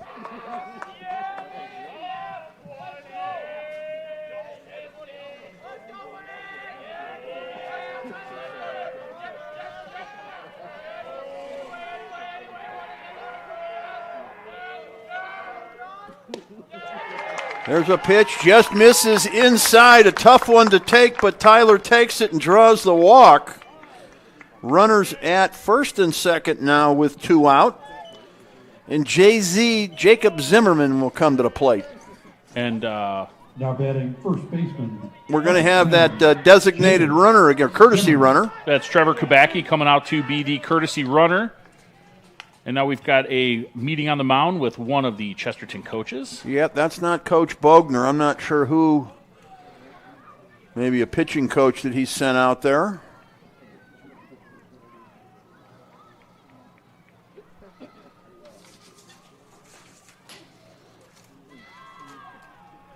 Yeah, with that walk, that makes for Hawksworth's 4th walk of the game. Long conversation on the mound. Your son Drew ever tell you what goes on in those conversations on the mound when they take this long? So it kind of just depends. Sometimes it's maybe you were unhappy with that last strike call from the umpire and you want to make him have to think about it a little bit longer. Drew, when he was much younger, if it was just him going out to talk to his pitcher, he'd maybe ask him, what video game he was going to play that night. Just something to change the mood. Don't think about that last pitch. Flush it. Get beyond it. Let's get to this next hitter. I feel like there were a couple in that last at-bat that Colburn took that looked very close, and I'm guessing the Chesterton coaching staff felt the same.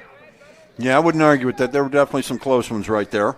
Jacob Zimmerman now steps in, the big left-hander.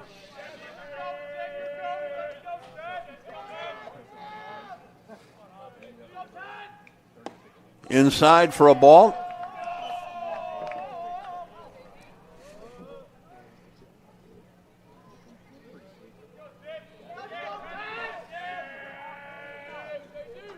Lake Central definitely making some traffic in this game, just haven't been able to get anything across. Chesterton with the one big busy inning when they left the bases loaded. There's a pitch inside part of the plate for a strike. 1-1 the count.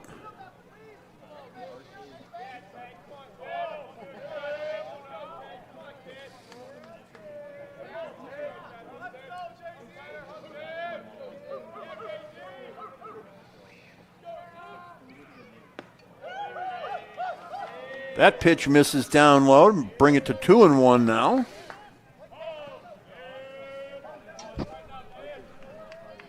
Good crowd on hand today. Beautiful day for baseball. Yeah, this early spring baseball in the region, you never know what you're going to get weather-wise. I've sat here in the snow. I've sat here in the rain. Yep. I've been here when it's blistering hot, and then you needed a coat the next day. And you might have all of that in one day. You never know. That old McDonald's commercial was always right. Welcome to Chicago, where we have 4 seasons, often in the same day. Yep. Between morning, noon, and night, you can get all 4 of them. I can think of several occasions where that has happened, and it's usually a baseball game in April or a softball game. Here's the pitch. Inside, ball 4. 4 straight bad ones in that at-bat. So Jake Zimmerman moves to first base, and now they are loaded. bringing up the 9-hitter, Victor Villegas. Victor worked a walk his last at bat. If he can do that again, Lake Central will take the lead. There are 2 out in the inning, so something's got to give at this at bat. We'll either retire the side or Lake Central will take the lead.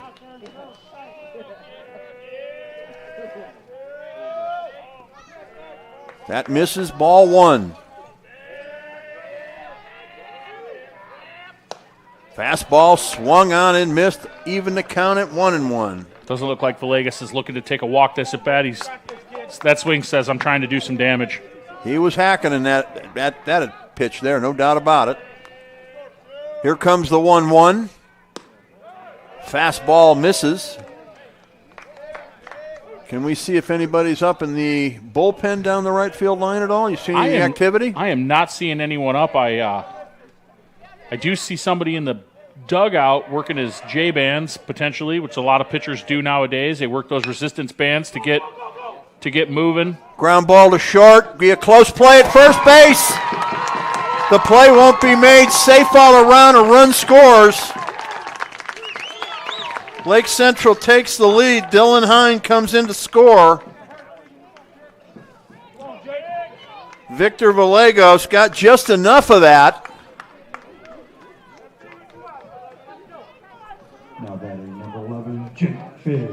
How we score in that? That looks like there's a second error up on the board, so that will be an E6. It's always a tough one. First baseman should have made the play. Shortstop should have made the throw. Shortstop was definitely screened a little bit while receiving the ball. The base runner couldn't hold up, had to get through there, tiptoed over the top of the ball.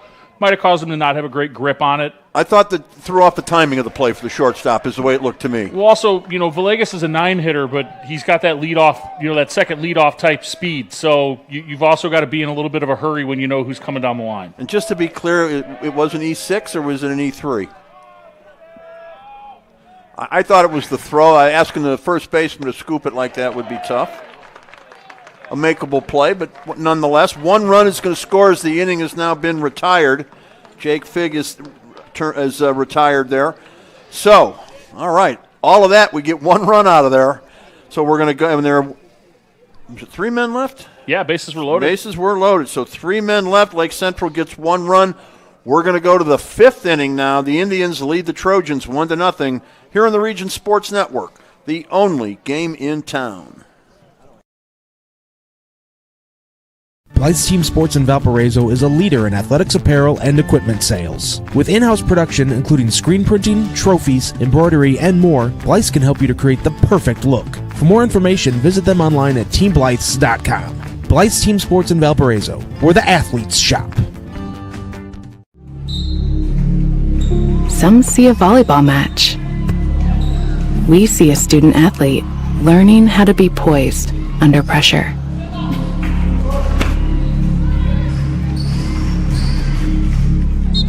Some see a high school football stadium. We see the one place where the whole community comes together. Proud to keep education in front of athletics since 1903.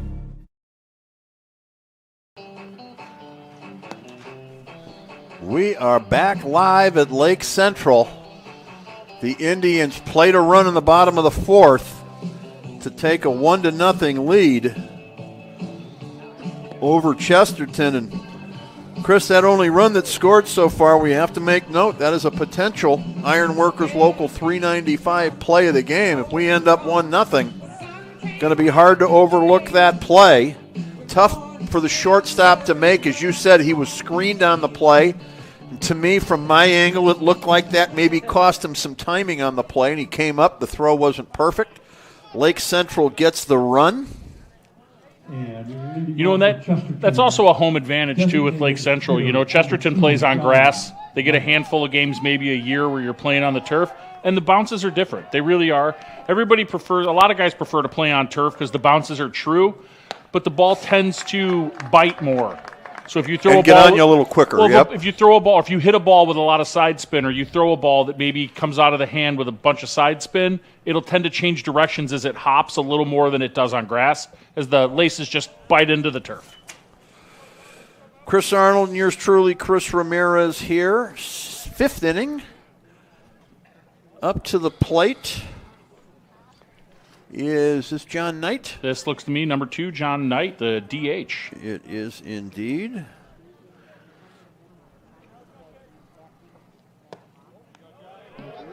Pitch upstairs, 2-1 the count.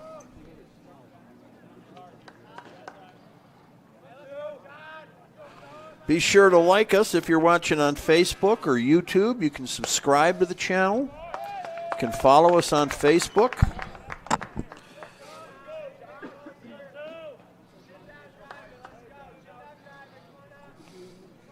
Two and two the count.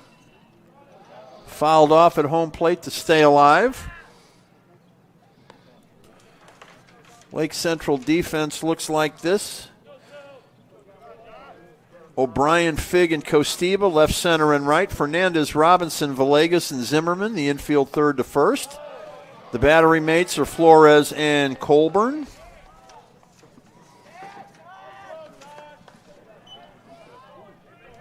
Lake Central 11-2 on the season. Looking to stay perfect in the Duneland. They're 6-0. That hits the batter. So John Knight will lead off with a hit by pitch. And that'll bring up the number 9 hitter, Nate Redmond. Now batting second baseman. So, Chris, maybe a little strategy here if you're Chesterton. Are you looking to bunt that base runner into scoring position here and get the top of the lineup to turn over, or are you thinking something else? I think in a game this tight, you've got to be ready to do anything here. I believe in if Lake Central were in this situation, Coach Schwartz and Schubert would have no problem putting a bunt down. That's the opposite of a bunt there. That is a rear back and swing. Also known as a daddy hack. He was looking to get a hold of everything on that one. Yes, he was. The pitch was up high, though, in a perfect spot by Flores. Nate Redmond, the hitter, 0-1 to count. Runner at first. And he takes looking 0-2 quickly. So not the way you wanted this at bat to go if you're the Chesterton Trojans.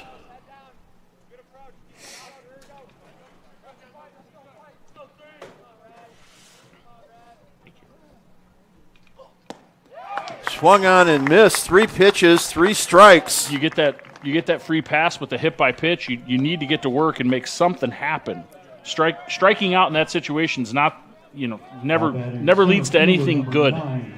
Always in that situation, you'd much rather have some kind of a productive out. Yeah, I'm not sure what his stats are, but there was never any intent of bunting the runner over.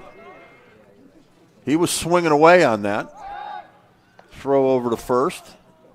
Perhaps bunting is not maybe something that is a strong suit for the young man. You would certainly think that would be a situation where you're just looking to advance the runner, right, Chris? Yeah, definitely. That's the priority there, not a hit out of your number 9 batter, right? In a one-run game, you're absolutely looking to move that runner over. Make him bunt 3 times in a row. Yep. If you don't believe he's going to get a hit, and looking through some statistics, Mr. Redmond's got a lower batting average, and maybe they just trying to get him going, and that was the thought process there. I really think I would have leaned towards bunting 3 times. Pitch, the throw over, runner back. You can get that bunt down. You're forcing a team to make a play, and you get lucky, and the play isn't made. You end up with 2 on and nobody out. Now you got something cooking. Yeah, and I'm not here to question John Bogner. He knows what he's doing a lot more than I do, and he knows his team and his players better than we do. It's just from a distance, it looked like a bunt situation. When you get towards the bottom of the batting order, for well, sure. That's what I was thinking. Get your number 9 hitter up, runner on, nobody out, bunt him over, get your top of your lineup up with a runner in scoring position and 1 down. But again, Coach Bogner knows his players, what their strong points are, what they're good at. He felt that situation was best to let the hitter swing away. This is Troy Barrett now. Runner goes. And he's going to get down there, so they'll get to second base without the need for a sacrifice. The stolen base will do it. That is the 8th stolen base on the season for the Chesterton Trojans. I brought up to you in the pregame meeting that, Lake Central steals a lot of bases, but the Lake Central doesn't necessarily do a great job of throwing runners out. They've only 2 caught on the season out of the 21 stolen bases they've allowed. And a lot of people want to put that on the catcher, but as a catcher's dad, I'm the first one to ask a lot of questions. Was he being held? Was he being held correctly? Did the pitcher get to the ball to the plate quick? There's a lot of mechanical work that goes on into throwing a runner out. Yeah, he had a huge jump on that play. Nothing really the catcher could do about it. Ground ball on the infield. Parker Robinson throws to first in time. There's now 2 out in the inning. The runner moves to third. Barrett is retired. 6-3 on the put out there. And that'll leave it up to Ethan Glassman. Here's the replay on that. Robinson, perfect hop into his glove. Good throw to first.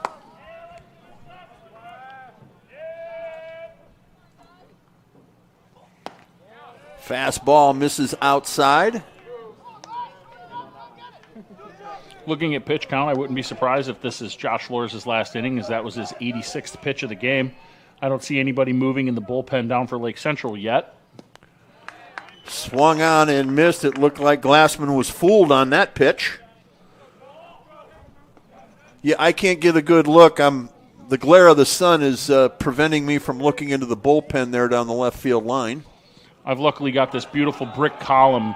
I do see Zach Nicola down there. He's not throwing yet, but it does look like he's doing his warm-up routine. I just saw him take a couple hop steps. Most of these pitchers work with the plyo-care balls and the armbands, and they really get everything ready to go pre-game. And looking through the stats of the previous games and the games that I've watched, Nicola has tended to be the one that comes in behind Josh to finish the game. So seeing Zach down there, I'm guessing he's getting ready for whenever Josh hits whatever that magical pitch count number they're after. 2-2 the count now, with the tying run at third, but there are 2 out in the inning. Ethan Glassman, the number 2 hitter at the plate for Chesterton. Josh Flores with the big kick in the pitch. Check swing, strike 3 to retire the side. Lake Central gets out of it. No runs in the inning. 1 man left on base. We'll go to the bottom of the 5th. LC still up by 1 here on the Region Sports Network, the only game in town. When life keeps you busy and you can't get to the store, shop online with Strachan Van Til To Go. Our to-go service is easy to use. Register using your rewards account information, fill your virtual cart, and choose delivery or pickup. Once your order is in, our own Strachan Van Til team preps your order with care. With our to-go service, you can earn reward points and save time and money with our online coupons and weekly ad prices. Life made simple, shopping made easy. For more information or to sign up, visit shop.strachanvantil.com. With 40 years of experience serving Indiana, Illinois, and Tennessee, Enegenberg Exteriors has only had one goal in mind: to achieve excellent customer service. From commercial and residential roofing to siding, window, and door replacement, Enegenberg Exteriors delivers 110% customer satisfaction from the first hello to the final walkthrough. Visit enegenberg.com for more information, or give them a call at 219-365-2837. Enegenberg Exteriors, restoring hope one project at a time.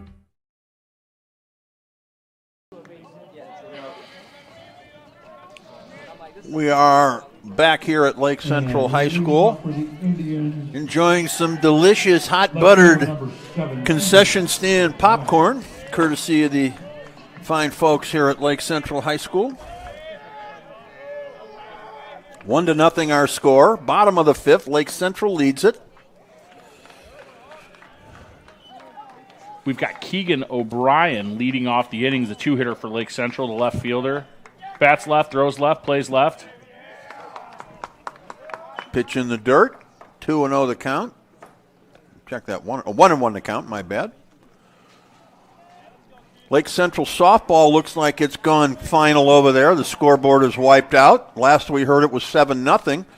Lady Indians over LaPorte. We'll see if we can grab a final on that for you. For all you LC fans, we do have about 6 or 8 of their home games coming up, or all total here for the season. So if you like LC softball, you be able to watch. We do get asked why we do so many Lake Central games versus other schools in the spring. Line smash, one hopper to short, backed up on it, throws to first. In time, a 6-3 put out there. O'Brien is retired for the first out of the inning, and that'll bring up Ryder Fernandez. Just to answer that question, there's a couple of reasons. One, they've got the facility here. They've got room for us. A lot of baseball press boxes do not. They've got a position on the side for our camera along the stairwell. Fly ball, right field line, dropping, foul. Long run. A long run for Nick Faust on that one. He almost got there. That's not the only reason. But the softball facility and the baseball facility are very similar in terms of the setup and the press box. It's also very close to our office. We're 3 miles up the road. And the Lake Central staff here is extremely inviting and hospitable. So, and they have lights and turf, which means games don't get called, canceled, and delayed quite as often as they might at other facilities. So I know occasionally we'll get fans checking in with us and kind of taking it personal that we do more Lake Central than others in the spring, but there's a basis and a reason behind why we do it. It's not necessarily picking favorites. I wouldn't call it that. It's just it's the right situation. We're here to call both teams. We're not the Lake Central home broadcast team by any stretch. It might sound we try to call it fair. It might sound that way with me here today. Well, you're probably a little bit leaning that way, and that's understandable. There's a pitch, swung on and missed. Foul tip at home plate, or drop third strike, I should say. Ryder Fernandez is retired. And that'll bring up Drew Kostiba. Number 9, Drew Kostiba. Yeah, it may sound a little Lake Central-centric today with me in here, but coming off of 4 years of my son being in this program, there's definitely some fandom. It was interesting to head to the field today without putting on a blue Lake Central shirt, I can tell you that. You could have worn blue here. I wouldn't have been offended. Well, I know you would have been offended by blue, but the only blue shirts I own say Lake Central because I stained the One Region Sports shirt that I had. Well, we'll have to get you a replacement then. All right, here we go. Drew Kostiba, the right fielder. Big swing, fouled off. Kostiba gone to third base twice and been put out. Line drive to the third baseman in the last at bat.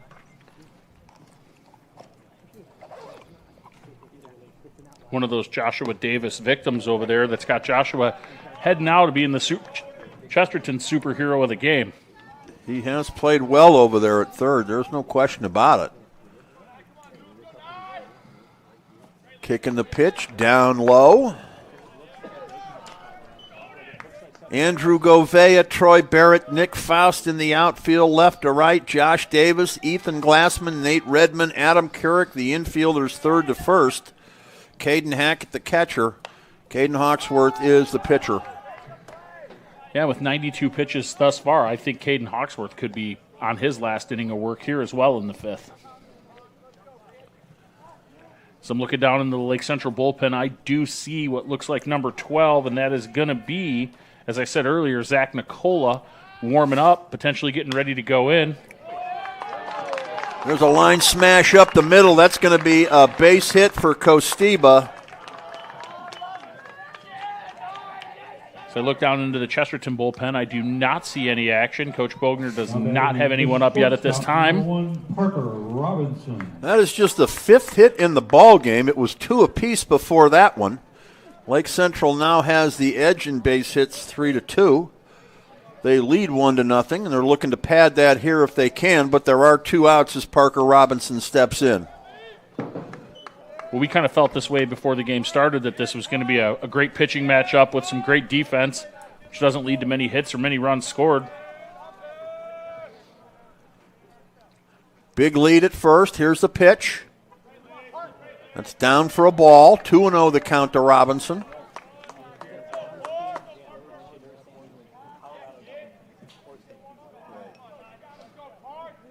Throw over to first. Runner dives back in. Close play, but safe.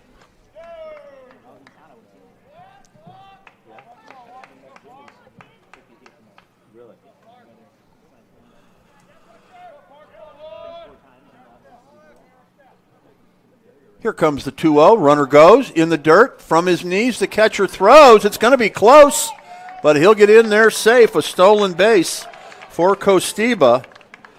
Give the catcher Hackett credit. He didn't waste a lot of time getting rid of that, and it was a good throw. But the jump there, as you see on the replay, big jump. It's always throw might have just bounced in a little there at the end. Yeah, the throw looked like it beat him there from our angle, but at 200 feet from the bag, I'm sure the ball was ahead of the bag and had to be brought back. And that's one of the down. Like you get the ball out quick when you throw from the knees, but it takes quite a bit of arm to still get it there. You're right about that. Yeah, you're giving up some arm strength there by saving on the pop time. Pitch in the dirt there, down low. That's ball 4. Robinson goes to first base now with 2 out. And Dylan Hine, the designated hitter, who's reached base twice today and scored the only run of the game, will be the hitter. As time is called, John Bogner now comes out of the dugout. I believe we're going to have a pitching change. And we will.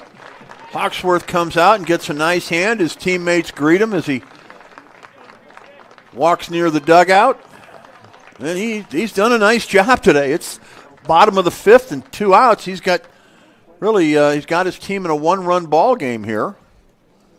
The 2 runners are his responsibility. Who do we see coming in? Do we have a number on that yet? I believe I saw number 16, Zach Fender, coming into the game. So I'm checking on the stats for Zach Fender. He's got a 0.0 ERA in 6 appearances. Is credited with a loss and a save. Pitching change for Chesterton now pitching. A loss with a 0.00 ERA is a tough accomplishment. He must have had some help with that. I was going to say it takes some friends. Yeah. Tall right-hander. He'll be coming in here, trying to shut down Lake Central here in the bottom of the 5th. 2 on, 2 out. Dylan Hine now will be coming up to the plate. He'd love nothing more than to smack one in the gap and drive in a couple here, Chris. Absolutely. Dylan Hine's got a lot of pop in that bat as well. As I'm looking at the stands here, it looks like the Chesterton JV team has made it to the stands, which tells me that the JV game should be done on the back field. We'll see if we can get a score on that one. How does that work? They all ride over on the same bus together? Yeah, it depends on the school. Depends on the size of the buses. But yeah, we've got Lake Central JV beating Chesterton JV 7-2 today. 7-2 LC over Chesterton in the JV. Thank you very much. And a lot of times Lake Central sends one bus to the location, so they haul both, JV and varsity roster, all the equipment and everything. Normally, when you're at a facility that both fields are at the same place, it's pretty easy. But there's a couple locations in the area. LaPorte's one where the JV team plays at a different site, and same with Valpo. Valpo, they play down the road at the middle school. So one bus, and it goes and drops off the varsity team, and then it goes and drops off the JV team, and then it kind of chills until one of the games is almost done, picks up one team, and then goes and grabs the other and brings everybody home. Gotcha. Thank you for that. All right, here we go. 2 on, 2 out. Dylan Hine, the hitter. He takes strike 1. Another one of Lake Central's big, strong, right-handed hitters. Chris, give me the pitcher's name again so I can write it here. I'm seeing Zach Fender. Fender? Fender, like the guitar. I was going to say like the automobile part, but I know for you, more of a guitar guy. Absolutely. Thank you for that description. So I heard in the distance here Stratocaster, but I don't want to say that around you. Yes. You start spelling the wrong words. No, I can spell Strat. Okay. You just shorten it up. We can abbreviate. I used to own one. I couldn't play it, but I owned it. You look cool doing it. Yep. Should see a couple of those pictures. Long hair and everything. I played the part. Nobody knew I had no talent. Sounded like a cat scratching a chalkboard, but you looked the part. I did. Oh, to be 21 again. 3 balls, 1 strike. Here's the pitch. Way outside. The bases will be loaded. Not a good first batter here for the pitcher, Zach Fender. He'll need to find his location. Now batting for the Indians, catcher number 18, Tyler Colburn. Tyler Colburn is the hitter.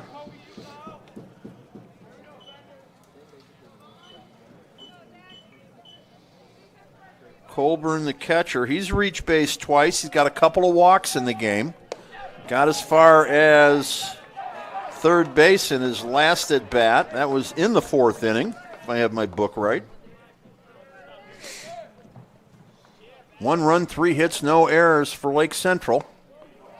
No runs, 2 hits, 2 errors for Chesterton. And if I remember right, Chris, that second error is what led to the run, correct? Yes, sir. It was an error. It was a throwing error. In a tight ball game like this, that could be our Ironworkers Local 395 play of the game. You know, I've got that jotted down in my notes. Right now, is that being the play of the game? Is right now it's the turning point in the game. Yep. Of course, that might not mean anything depending on what happens here. In a 1-0 game, that play is really everything right now. But yeah, should Lake Central be able to bust it open, that play wouldn't hold quite as much meaning or weight. And there is a base hit into left field. The throw's going to come home. 1 run is in. The second run is safe. Parker Robinson slides in, following Drew Kostiba, and Lake Central now leads it 3-0. With runners at first and second, Tyler Colburn making a bid for the Crowell Insurance Lantern Man superhero of the ball game. Now batting first baseman number 10. He's been on base all 3 times.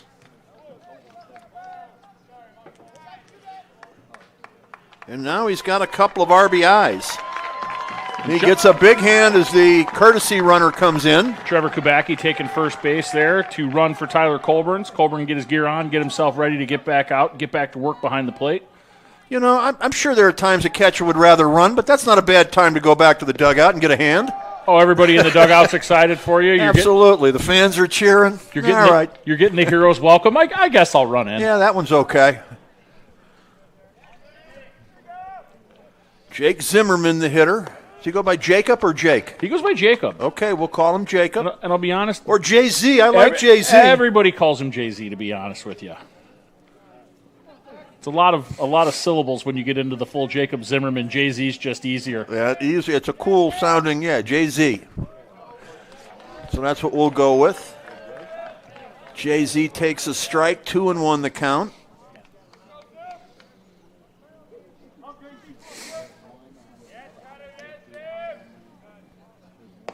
Check swing up high. Checked it in time. 3-1 the count. Lake Central with a couple of insurance runs this inning.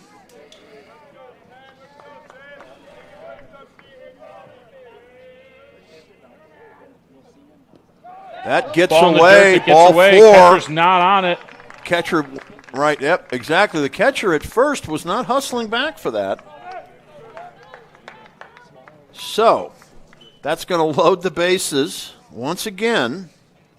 Now batting second baseman, number 2, Victor Villegas. Victor Villegas now. That 9-hitter with the good speed coming up again. He's also reached base in his 2 previous at-bats. He was doubled off in the 3rd. That was on that line drive to 3rd, I believe. Nothing he could do about that. That line drive to Davis, who's still holding my regard as the superhero of the game. Well, Tyler Colburn's going to make an argument for that as well. I told you I got a hard time not making catchers blue collar. That's true. 3-1, 3-1, 2 out. Man's already been on base 2 times. Sounds to me like he's digging deep and doing work. Yep, but he's also got quite a stat line. The 2 RBIs sticking out.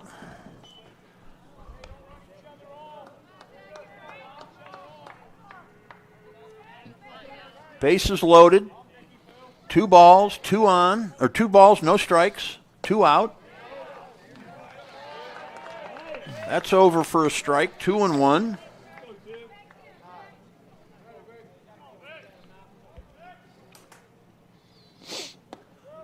Inside corner of the plate.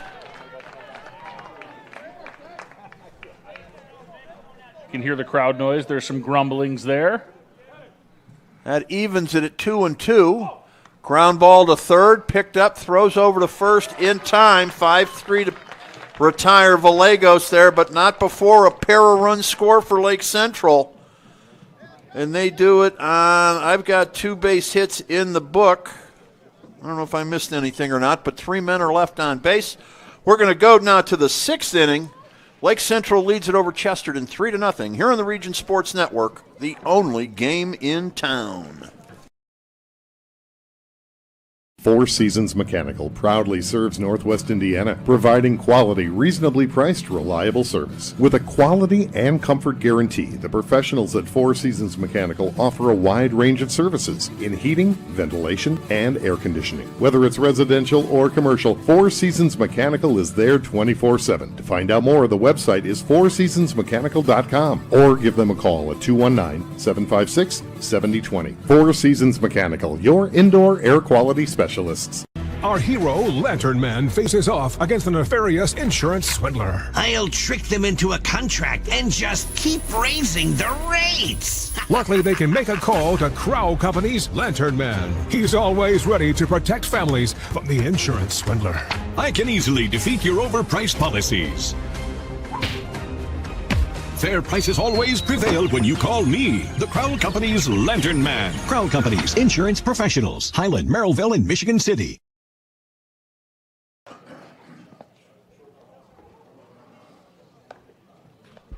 And we return to Lake Central High School. Move now to the 6th inning. Chris, we mentioned it a little while ago in high school baseball. It goes from early to late real quick. There's not a lot of middle of the ball game, and that's where we find ourselves now. If you're Chesterton, you're down 3 runs. You've only got 6 outs left. You got to get something going. Absolutely, and it looks like we've got Josh Flores back on the mound. Again, I don't know what his pitch count is, where he's comfortable throwing, where he's built up to right now. But we also have Zach Nicola warming in the bullpen for Lake Central. Yeah, I would imagine if we see any trouble this inning, there could be a move. Yeah, at this point in the game, he may be out there to keep working, but could potentially have a short leash. Popped up, foul territory in front of the Lake Central dugout. Does not make the catch. I can't quite. I see him picking up the ball now. I'm not sure what happened over there.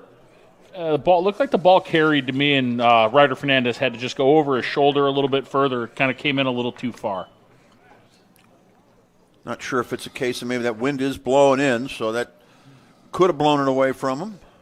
He seemed to be in position, and then all of a sudden at the last second, had to sort of jump for it and dive. So that gives Nick Faust new life here. That pitch misses. 1-1 the count. Chris Arnold and yours truly, Chris Ramirez, here at Lake Central High School. Fouled back to the screen. The Chris and Chris show making a return. You're probably too young to remember those days, huh? I don't even know what you're talking about. The Chris and Chris radio show. That's where we got started way back. Chris Ramirez and Chris Lannon back on one of the old broken down local AM radio stations here in Lake County. I'm not going to call you old, but I'm going to think that's probably before I was born. No, it's not that long ago, but thanks for thinking that. Okay. You're not as young as you pretend to be.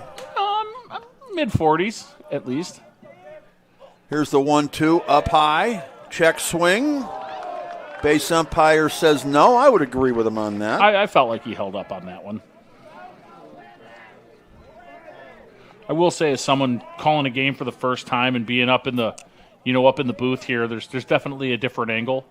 Being right behind what's going on. I think if I was over in those those stands over on the third base line, I definitely thought he swung, and if I was in them stands down the first base line, I definitely knew he held up. Yep.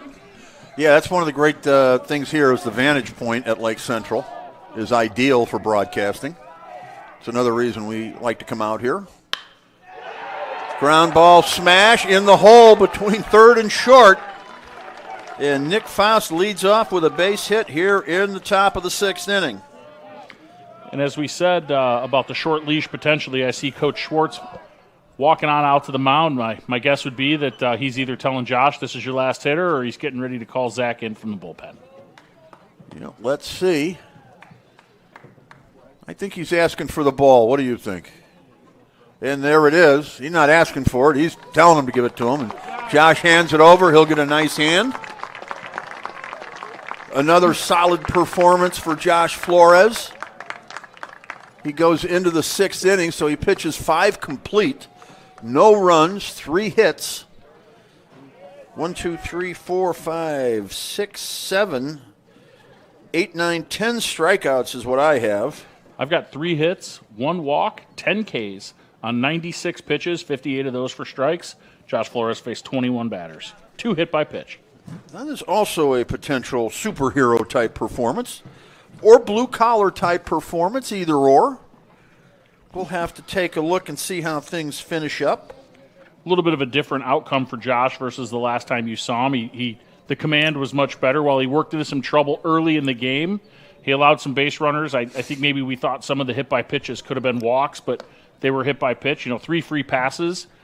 Josh, does offer some free passes from time to time, but he didn't get into trouble this time that he got into last week against LaPorte, where in those 2-3 ball situations, LaPorte was basically taking the bat and putting it on the shoulders and hoping for the ball 4 count, and they got it several times in that ball game. They were extremely patient, and that to me is what I see as the difference in the game. Josh Flores didn't give up that ball 4 tonight as often as he did last week, and that really is the difference in his performance. Well, looking through my notes, I've got him with 5 Ks looking, so it seems as though maybe Chesterton went with that same thought process of just put it on your shoulder and make him strike you out, and tonight he was lucky enough or able enough to record the strikeouts. Well, he didn't get his, and I think last week against LaPorte, nearly every batter after that first inning was a 3-2 count. So there were a lot of taking of pitches on the LaPorte side. He didn't get into those kind of situations today quite as often in his 3-2 or 3-ball situations that he did last week.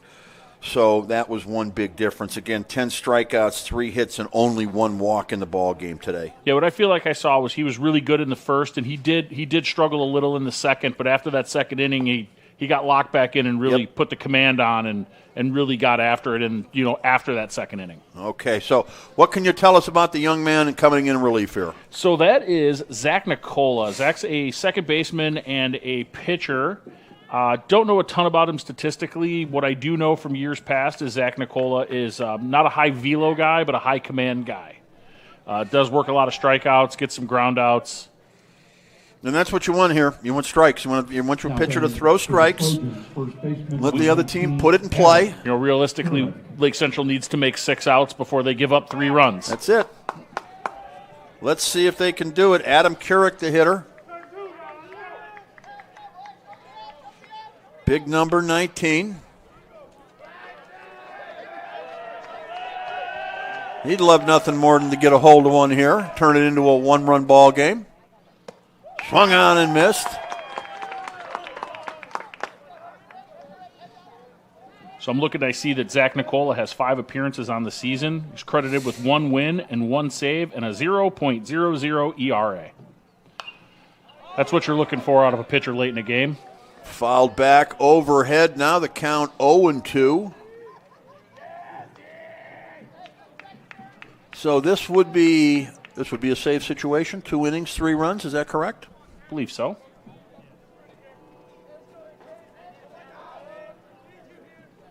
Runner at first. Time is called.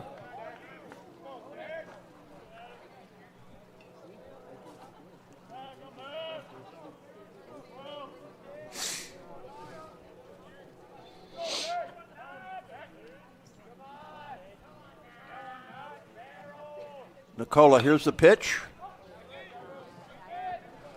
Right field, out of play, near the fence. Jay-Z making a play on it over there as best he can, but it was out of his reach. Whenever I see a first baseman at Lake Central run all the way to the fence like that, I have to think of the time that Brendan Smith, last year's primary first baseman here at Lake Central, went to the fence, went over the fence, caught the ball. I must have missed that one. I'm pretty sure the fence is bent from when he did it. I wouldn't be surprised at all.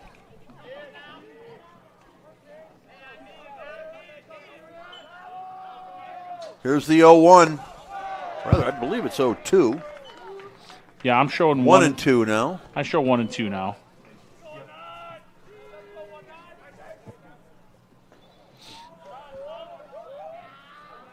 The right-hander is ready. Here's the pitch. Swung on and missed. Adam Couric with a tough at-bat there. Nice pitch by Nicola. As I said earlier, Zach's not known for being overpowering, but he fills up the strike zone, and it's got some pretty nasty second and, third pitches. And that'll bring up Andrew Govea, the left fielder. Got 2 out and a runner at first.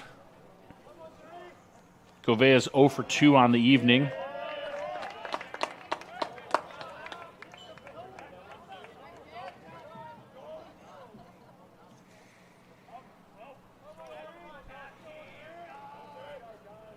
Throw over to first.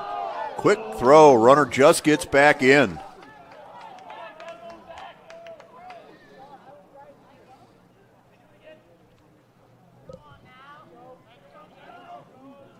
Lake Central leads by 3.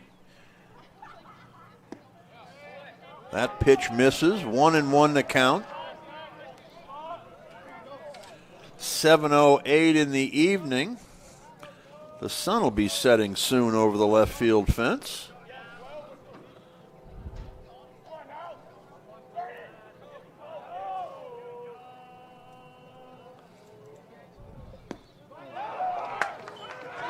Ball gets away from Tyler Colburn, rolls towards the backstop. Doesn't fully get away, though. Runner does advance to second now with 2 outs. Nicola's behind 2-1. 2 balls, 1 strike. Sunset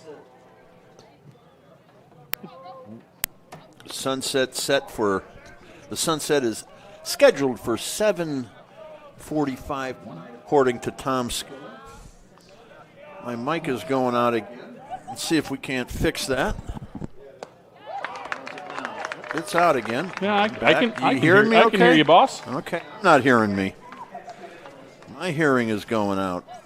So we're 2 balls, 2 strikes, and 1 out in the inning here with a runner on second. Infielders all the way back. Ball fouled off over into the football field. Count remains even at 2-2.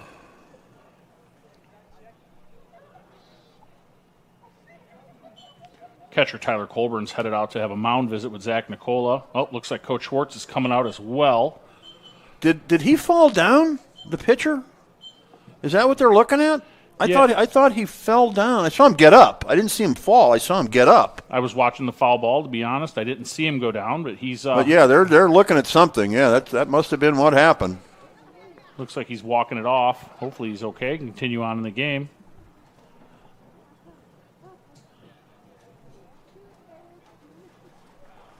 I didn't see what caused the fall. So looks like he's going to take a warm-up pitch or two here. Sometimes those turf mounds can be a little bit slippery. Luckily here at Lake Central, it's a true turf mound, so the pitcher can wear like a molded style cleat rather than a turf shoe. What you do see on the turf, though, from time to time is that there's a little bit of moisture. Not that that's the situation right now. The turf will turn into a skating rink. I could see that. So we do see other schools that come in and maybe the only now with Crown Point being turf, there's a couple turf fields in the DAC and Valpo as well.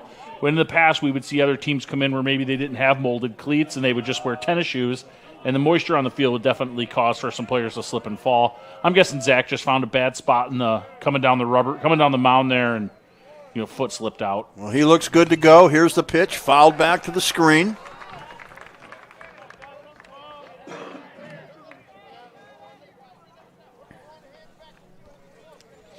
Count stays even at 2-2. 1 out in the inning.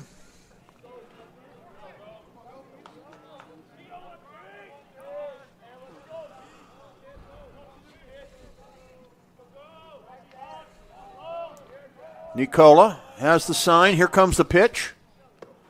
Breaking ball up high. Count will go full 3-2. The way the catcher Tyler Colburn set up on that, I would guess that was definitely executed how they wanted. Something to change the eye level a little bit and see if he can't sneak a fastball through now or maybe a curveball here. 3-2. Let's see what's coming. Colburn gives the sign. Here's the kick and the pitch. Popped up. Second base side. Second baseman Vallegos camps under it and makes the catch for the second out of the inning. And that'll bring up Josh Davis. Now batting third baseman number 12. Here you get a look at that again. Popped up on the infield. Josh Davis, right-handed batter, 0 for 1 on the day with a hit by pitch and a strikeout-looking, one of those strikeout-looking victims of Josh Flores. Throw back to second. Runner gets in. That looked like a set timing play there by Lake Central. Yep, I would have to agree. Chesterton read it all the way. Here comes the pitch. High fastball, swung on and missed.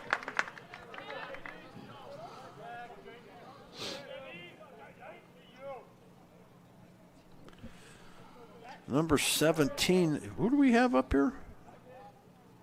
Is that a different number? Who's that? Is that Josh Davis? Yeah. I can't tell. It's going to be a number 12. Okay, I thought I saw a different number on the back of that. But might be a little tucked in or sliding mitts in the way. You're not seeing the bottom of that too. Yeah, a little glare off the sun from the back of my angle too.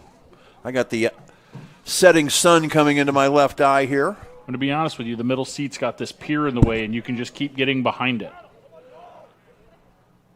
Here's the pitch. Up high for a ball. 1-2 the count. He didn't chase on that.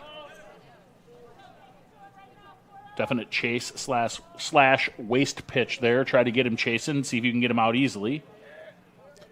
Kicking the pitch. Ground ball in front of the catcher. Comes up throwing. It looks like he's going to get him. Tyler Colburn with a great play. As much as I want to make Tyler Colburn the blue-collar player of the game, because I think catchers always deserve to be that guy, he is certainly making a case to be the superhero today. All right, we've got another half inning to play with Lake Central coming to bat. Actually, another inning to play, I should say. Lake Central coming to bat this half. They lead 3-0 here on the Region Sports Network, the only game in town. Thinking about what to do after high school? Consider a career with Boilermakers Local 374. As a Boilermaker apprentice, you'll earn while you learn. We offer excellent wages and benefits, and as part of our no-cost hands-on apprenticeship program, you'll learn from the best in state-of-the-art training centers and on the job. Become a union Boilermaker and get on your way to a great career. Find out more, visit www.local374.org or call 219-845-1000.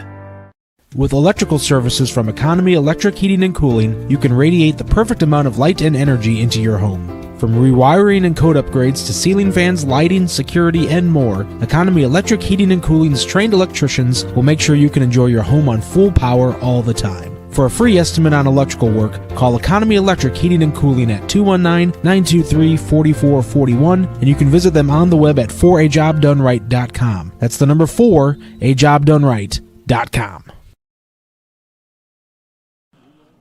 And we move to the bottom half of the sixth inning. Lake Central, 3 runs, 4 hits, no errors. Indian center fielder number 11, Jake Figg. No runs, 3 hits, and 2 errors for the Chesterton High School Trojans. Chris Ramirez with Chris Arnold out here today. Justin Cole has production detail. Clint Klaus is out on the camera. Thank you so much for joining us. This is the third of 3 games on our network today. Leading things off is going to be the leadoff hitter, number 11, Jake Figg. That's who it is, all right. Thank you. He takes outside. Figg hoping to reach base for the first time today. And Lake Central looking to pad their lead if they can.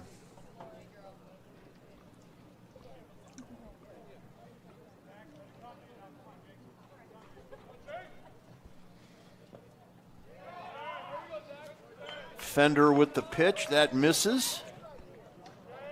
Count moves to 3-1 on Jake Figg. Ball 4, he reaches base via the walk, the free pass. Always looking to pad here. I wouldn't be surprised to see Keegan O'Brien. As we spoke about earlier, it's that situation. Let's get a runner into scoring position and let 3-4 go after it. I could see Keegan O'Brien pushing one to the third baseman here and even possibly legging it out. Yeah, there's something about that 4-run lead in baseball. You know, it takes a grand slam to tie you. 3 doesn't feel insurmountable, but 4 does. You got it. There's a strike.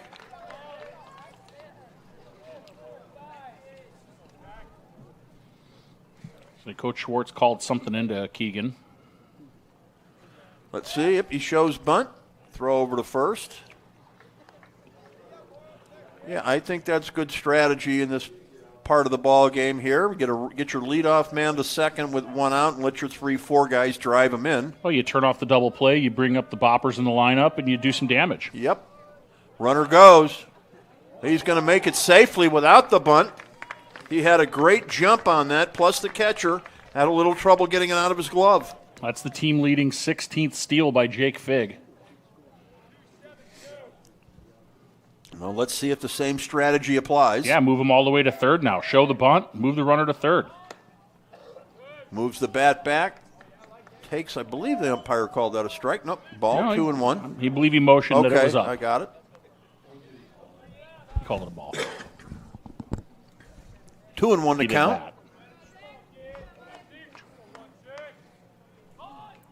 O'Brien shows bunt. Swings away. He's going to get the runner over to third by going the other way. So he gets the job done. Sacrifice is accomplished. 4-3 on the putout. You know, as we spoke about earlier, that out's productive. Keegan's going to come back to the dugout to a hero's welcome. Way to get a job done, young man. And here we go. Now we've got the leadoff hitter with great speed standing at third base with 2 outs with the opportunity with 1 out to drive that run in.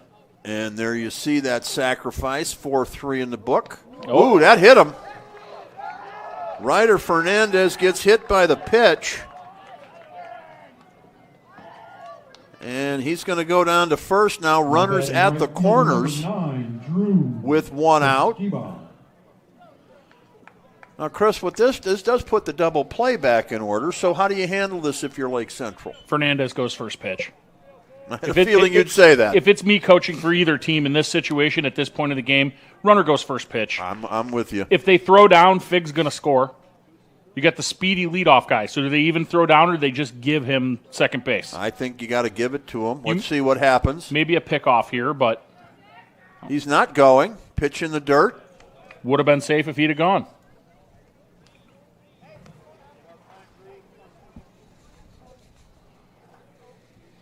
I probably err on the side of aggression.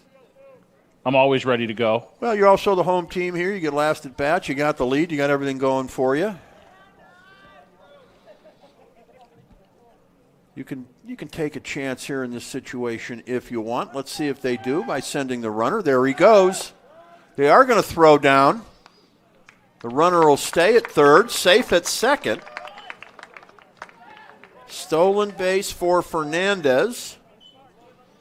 Drew Costeba now with an opportunity to drive in 2. Yeah, nice base hit to the right spot in the yard. Drives in a pair. Ground ball up the middle. That's going to get through. One run will score. They're going to wave the runner. Here comes the throw home. It's not going to be on target. That's going to be a 2-run single for Drew Kostiba. And the score is now 5-0. I'd say if you're Lake Central, that feels right. Number 1, Parker Robinson. Parker Robinson will come up. Here's the replay of the 2-run single. So 5-0 now, a run in the 4th, 2 in the 5th, 2 in the 6th so far. Still only 1 out. Robinson fouls it off near the football press box. And to me, all of that's set up by Keegan O'Brien doing what's right for the team and not worrying about himself. Get that run over to third at all costs. Give yourself up. It's about team game, about winning. That set the whole rest of the inning up. The runner goes, a high pitch, throw down, won't be in time. That'll be a stolen base for Kostiba. Lake Central now just looking to pile on.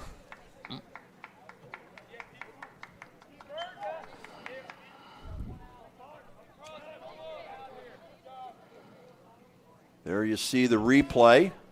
Stolen all the way. Here's the 1-1. Robinson fouled off, left side, out of play.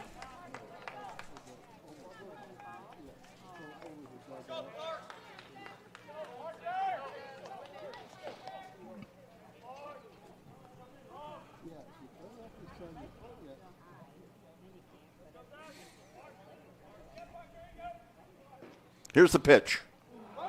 Robinson swung on, missed, dropped third, throw to first in time. Robinson retired.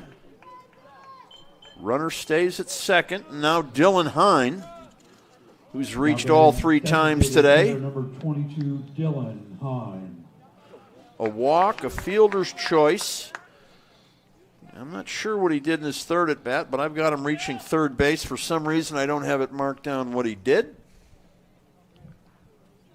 But he has reached base safely all 3 times at bat today. There's a breaking pitch over for a strike. Lake Central's, I guess you could say, busted it open here. Was a close game. It was not really now. It was a very tight game there through the 4th inning. 1-0 game. Couple bases loaded situations for both teams, and just barely capitalizing on that 1 run for Lake Central really was a big moment there. Here comes the 0-1. Fender up high.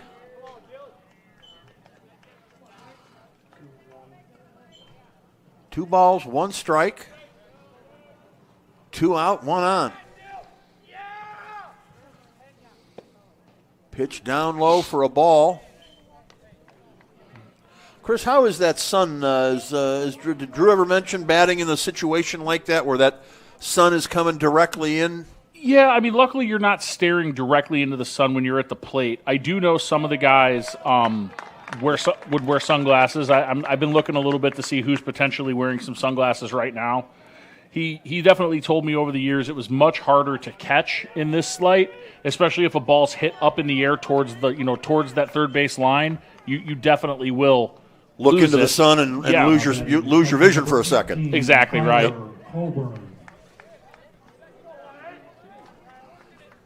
Well, Tyler Colburn having a heck of a game today. Yes, he is. He's reached base all 3 times. He's walked twice, had a 2-run single. Played stellar behind the plate. Called a good game. Let's see if he can pad his stats here at all. Breaking pitch over for a strike.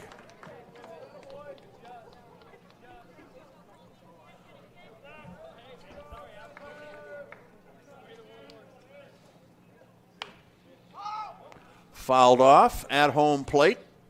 That'll move the count to no balls and 2 strikes.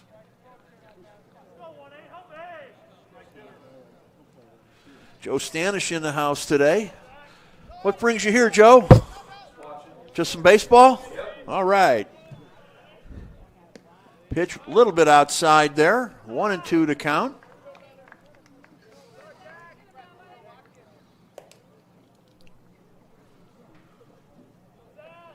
Five to nothing our score. Lake Central's kind of blown it open here the last couple innings.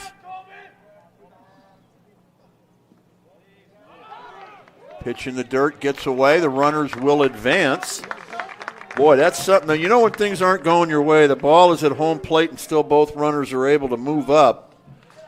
And that's what happened in that situation. The ball never more than a foot from the catcher. It's just sometimes things don't go your way. A base hit could score 2 again.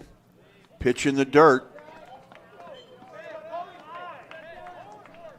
Well, I'm saying it right now. Dylan Hine gets a 2-run single and has 4 RBIs and gets on 4 times. We're naming him the superhero. Let's see if he can do it. Tyler Colburn. That's what I said. I'm sorry. Looking at the wrong one, but thanks for correcting me. Here we go. Did he get on? Fly ball, center field, going to be caught. That will retire the side, but not before Lake Central puts 2 more runs across the plate. That's going to give them a 5-0 lead as we head to the top of the 7th. Chesterton needs to score 5 runs to tie it before they make 3 outs. We're back after this on the Region Sports Network, the only game in town.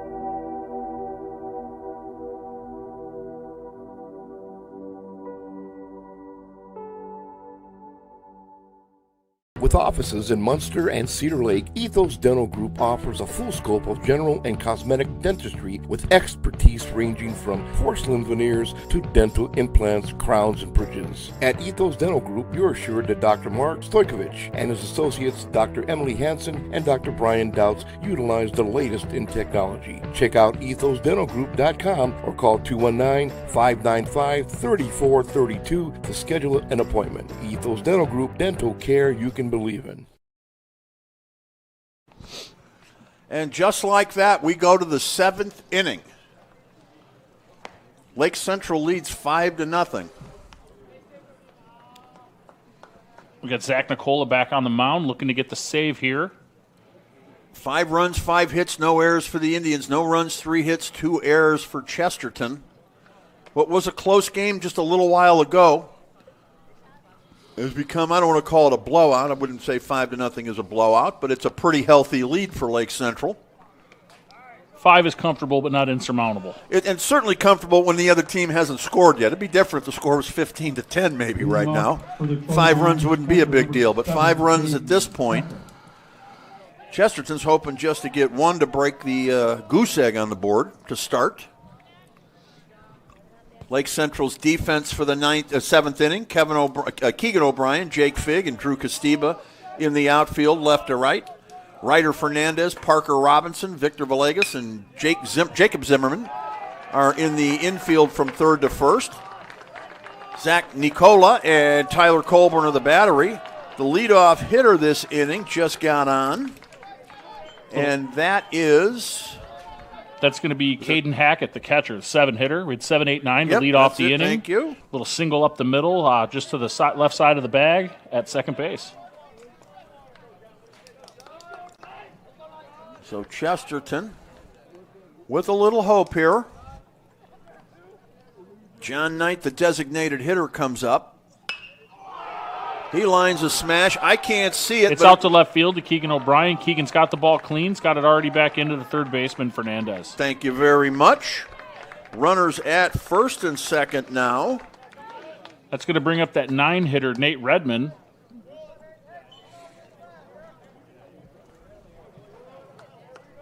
Batting number 3, second baseman. Here's the replay. You can see that sun coming in over the left field fence.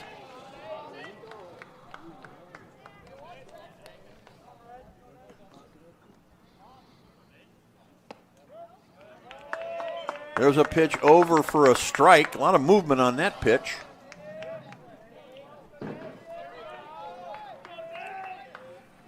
Nicola from the stretch. Pitch in the same spot, just a little further outside. Yeah, those 2-0. The first two hitters of the inning ambushed Zach Nicola, coming after the first pitch he threw. There's a pitch swung on or taken for a strike. Oh, 1 ball, 2 strikes. Okay.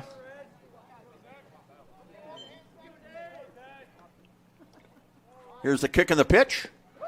Swung on and missed for strike 3. This does get Chesterton back to the top of the order. Now leadoff man Troy Barrett headed to the plate. Now batting center fielder number 9, Troy Barrett. Barrett looking to get on here for the first time today if he can.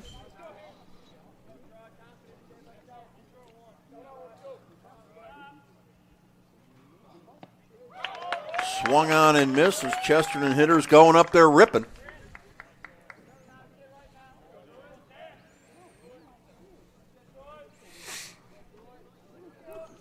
No balls, 1 strike. Top of the 7th, here's the pitch. Ground ball past the first baseman into right field. The bases will be loaded for Chesterton. Just like that. So Troy Barrett gets his first hit of the game.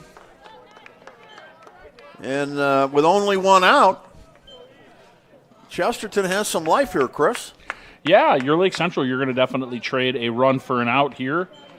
Chesterton, again, Troy Barrett swung and missed at that first pitch. It's as though the scouting report through this half of the order is that Zach Nicola is going to throw you a strike on that first pitch. And there's a strike on the first pitch to Ethan Glassman, but that was in a tough spot. Yeah, curveball away. Nicola working quickly. Nicola with a strike. 0-2 the count. Swung on and missed for strike 3. A big out there. A huge out. And Chesterton now down to their final out. Lake Central just changed their defensive positioning. Everybody's playing straight away now, just looking to make an out at any base.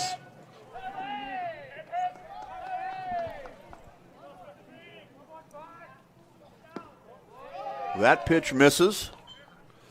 Remember, we're going to name some awards after the ball game.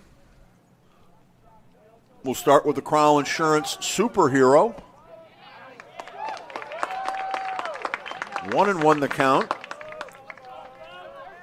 At this point, it's looking like it could very well be a Tyler Colburn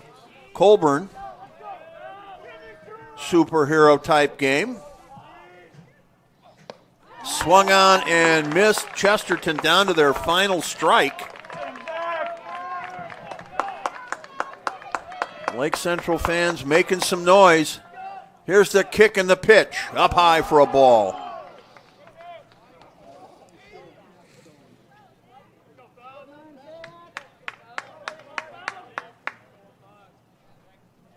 Two balls, 2 strikes, 2 out, bases loaded.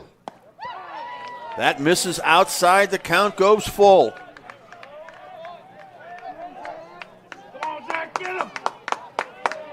Full count, 2 outs. Runners should be going with the pitch. Here it comes, the runners go. Ground ball, shortstop has it, bobbles it, it's going to be safe all around. Well, there's going to be a play at the plate. Safe at home. 2-run score for Chesterton. And the tying run is now at the plate. In the form of Adam Kurek, that brings the tying run to the plate. So, how do we want to score that? I'm checking with the official and as I see the official scorekeepers here called it an error. The ball did handcuff Parker Robinson a little bit, but you expect on a turf with a pretty good hop for the state champion shortstop to make that play. And I'm sure if you asked him, he would expect to make it. 5-2 now, potential tying run at the plate in the person of Adam Couric, big Adam Couric, the first baseman and the cleanup hitter. I don't know if he's a long ball threat or not, but a cleanup hitter in this situation, probably looking for a fastball he can drive. And there's a line drive. The first baseman, Jacob Zimmerman, has it. Steps on the bag to retire the side, and that'll end it. Just like that. 2 runs in the inning, but it's not enough with 2 men left on base. So the final score, Lake Central 5, Chesterton 3, 5-5-1 for the Indians, 2-6-2 for the Chesterton Trojans. As you see the final out of the ball game, JZ Jacob Zimmerman plays it right there at the bag, and the game has gone final. Lake Central improves to 12-2 on the season. They remain undefeated in the Duneland. They're 7-0. The Chesterton Trojans fall to 9-5 and 5-2 in the conference. So, Chris, before we get into our award winners, your thoughts on today's ball game?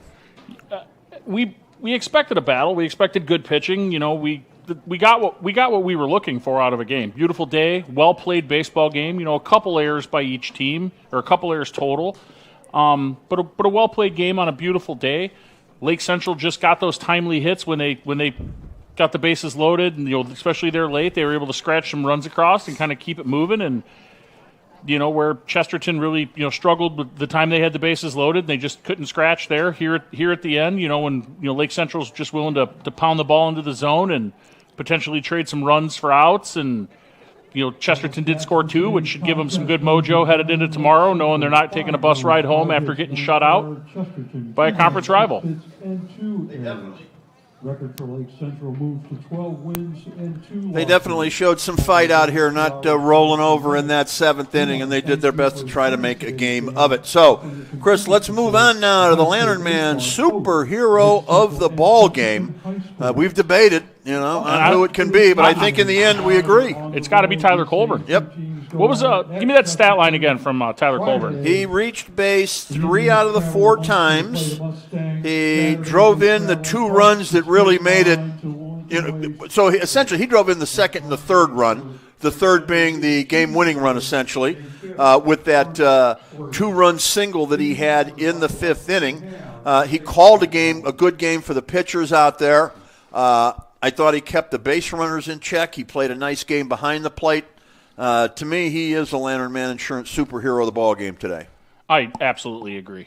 And I know you like the blue collars for catcher, I like the but sometimes they outshine themselves, and today is one game. I had him penciled in as the blue collar earlier, but then as his game progressed, he certainly moved from blue collar to superhero. Yep, and that is sponsored by the Crowell Companies, with offices open 9 to 7, Monday through Friday, and Saturdays until 2.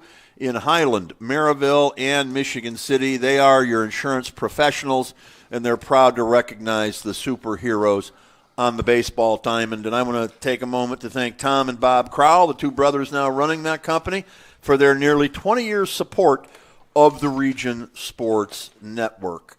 So that leads us to our next award, which will be the Blue Collar Award. And this is sponsored by our friends at the Boilermakers Local 374 organization.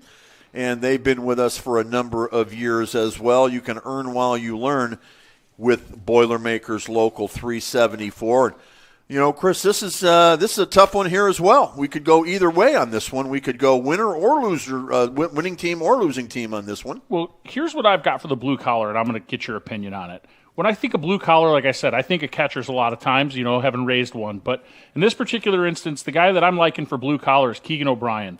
They're late in the game. Lake Central was in a close game. He went out there and did what was needed. He showed bunt, got Jake Figg over to second base, grounded out to the second baseman. Rolled one to the second baseman, getting Figg to third, which then set up the start of that next inning. Fernandez got hit by a pitch, found his way to second base. That knocks in the next 2.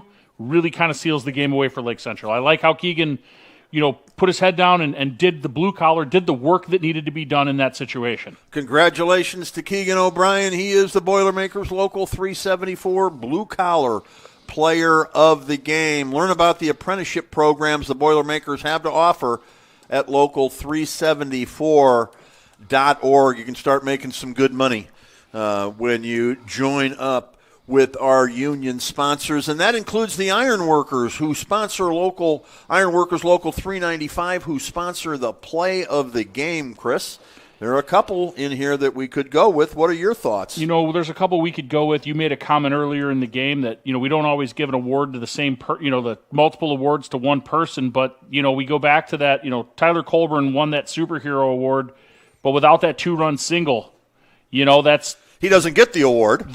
He doesn't get the award, but that award Right. led to him being the superhero, and also in that moment, that was the second and third run, which makes it the most important play of the game. And that's sponsored by Ironworkers Local 395. To find out how you can become a union iron worker, visit ironworkers395.com to find out about their apprenticeship program. So if you're somebody that's looking to make a change in your career, or if you're a young person deciding on what to do for a career, remember you can check out all of our union sponsors here, trade unions. That includes Ironworkers Local 395, Boilermakers Local 374. We're also sponsored by the Electricians Local 597 as well. So we appreciate their support and that of all of our sponsors who make our coverage possible. So I think, Chris, we can name one more. We can name our Bricklayers Local 4 best hands of the business player or play. I've got two players that I like for the best hands of the game. Early on, Joshua Davis playing third base with 3 lineouts, a double play ball. One of the lineouts, he doubled Victor Villegas off, and that really, ranks really high for me. The other guy that I thought made a really good, couple of plays there was Jacob Zimmerman. Had that pick early in the game that ended an inning, and then he also made that final catch there. But I want to give Jay-Z a shout out on that. But I really think the way that Joshua Davis played over there at third base today, in my book, gets him the best hands of the game. Yeah, and I think that's an award where you don't necessarily have to bring it down to one singular play. You can look and say there were a number of best hands in the business type moments in today's ball game. So thank you to the Bricklayers Local 4 for sponsoring that for us. Visit them on the web to find out how you can join the oldest continuous union in North America. That is the Bricklayers, and our sponsor is Local 4 out of Maryville. Thank you to Donnie Sumner for supporting us through the Union of the Bricklayers. So that's going to do it for us here today. For our crew, we've got Clint Klaus handling detail on camera. Chris Arnold made his broadcast debut with us, and we thank you for sitting in. Justin Cole handles production details. Mike Dewan is our sports director. Rich Castillo is our operations manager, and my name's Chris Ramirez. I am the owner and executive producer. Thank you very much, everybody, for watching. Thank you today to the people at Lake Central, including the athletic director, Chris Enyart, the assistant athletic director, Jeff Sander, the head baseball coach, Mike Schwartzentruber, and the head baseball coach for Chesterton, John Bogner. We appreciate them sending lineups and stats and whatnot, helping us get ready for the broadcast. That's going to do it for today. We'll be back later in the week. Visit us on the web. You can find us at Region Sports Nation. You can find us, that's on Facebook. RegionSports.com is the website, and on YouTube, it's the Region Sports channel. So that's going to do it here from Lake Central. For all of us at the Region Sports Network, thank you for watching. This has been a broadcast and a production of the Region Sports Network, the only game in town.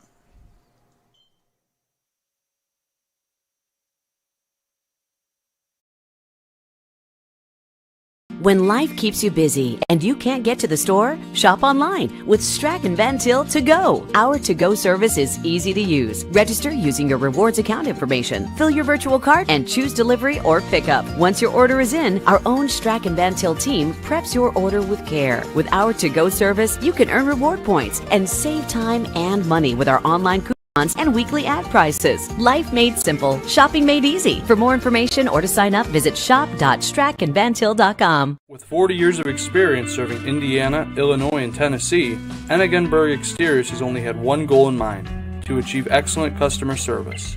From commercial and residential roofing to siding, window, and door replacement, Ennegenberg Exteriors delivers 110% customer satisfaction from the first hello to the final walkthrough. Visit ennegenberg.com for more information, or give them a call at 219-365-2837. Ennegenberg Exteriors, restoring hope one project at a time. Four Seasons Mechanical proudly serves Northwest Indiana, providing quality, reasonably priced, reliable service. With a quality and comfort guarantee, the professionals at Four Seasons Mechanical offer a wide range of services in heating, ventilation, and air conditioning. Whether it's residential or commercial, Four Seasons Mechanical is there 24/7. To find out more, the website is fourseasonsmechanical.com, or give them a call at 219-756-7020. Four Seasons Mechanical, your indoor air quality specialists. Our hero, Lantern Man, faces off against a nefarious insurance swindler. I'll trick them into a contract and just keep raising the rates. Luckily, they can make a call to Crow Company's Lantern Man. He's always ready to protect families from the insurance swindler. I can easily defeat your overpriced policies. Fair prices always prevail when you call me, the Crow Company's Lantern Man. Crow Company's insurance professionals. Highland, Merrillville, and Michigan City. Thinking about what to do after high school? Consider a career with Boilermakers Local 374. As a Boilermaker apprentice, you'll earn while you learn. We offer excellent wages and benefits, and as part of our no-cost hands-on apprenticeship program, you'll learn from the best in state-of-the-art training centers and on the job. Become a union Boilermaker and get on your way to a great career. Find out more, visit www.local374.org or call 219-845-1000. With electrical services from Economy Electric Heating and Cooling, you can radiate the perfect amount of light and energy into your home. From rewiring and code upgrades to ceiling fans, lighting, security, and more, Economy Electric Heating and Cooling's trained electricians will make sure you can enjoy your home on full power all the time. For a free estimate on electrical work, call Economy Electric Heating and Cooling at 219-923-4441, and you can visit them on the web at 4ajobdoneright.com. That's the number 4ajobdoneright.com.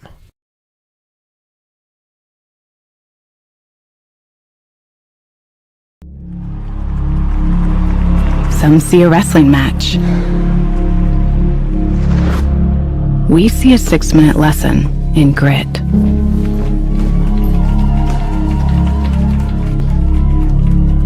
Some see a coach sending a runner home. We see a mentor guiding a student athlete into the future. Proud to keep education in front of athletics since 1903.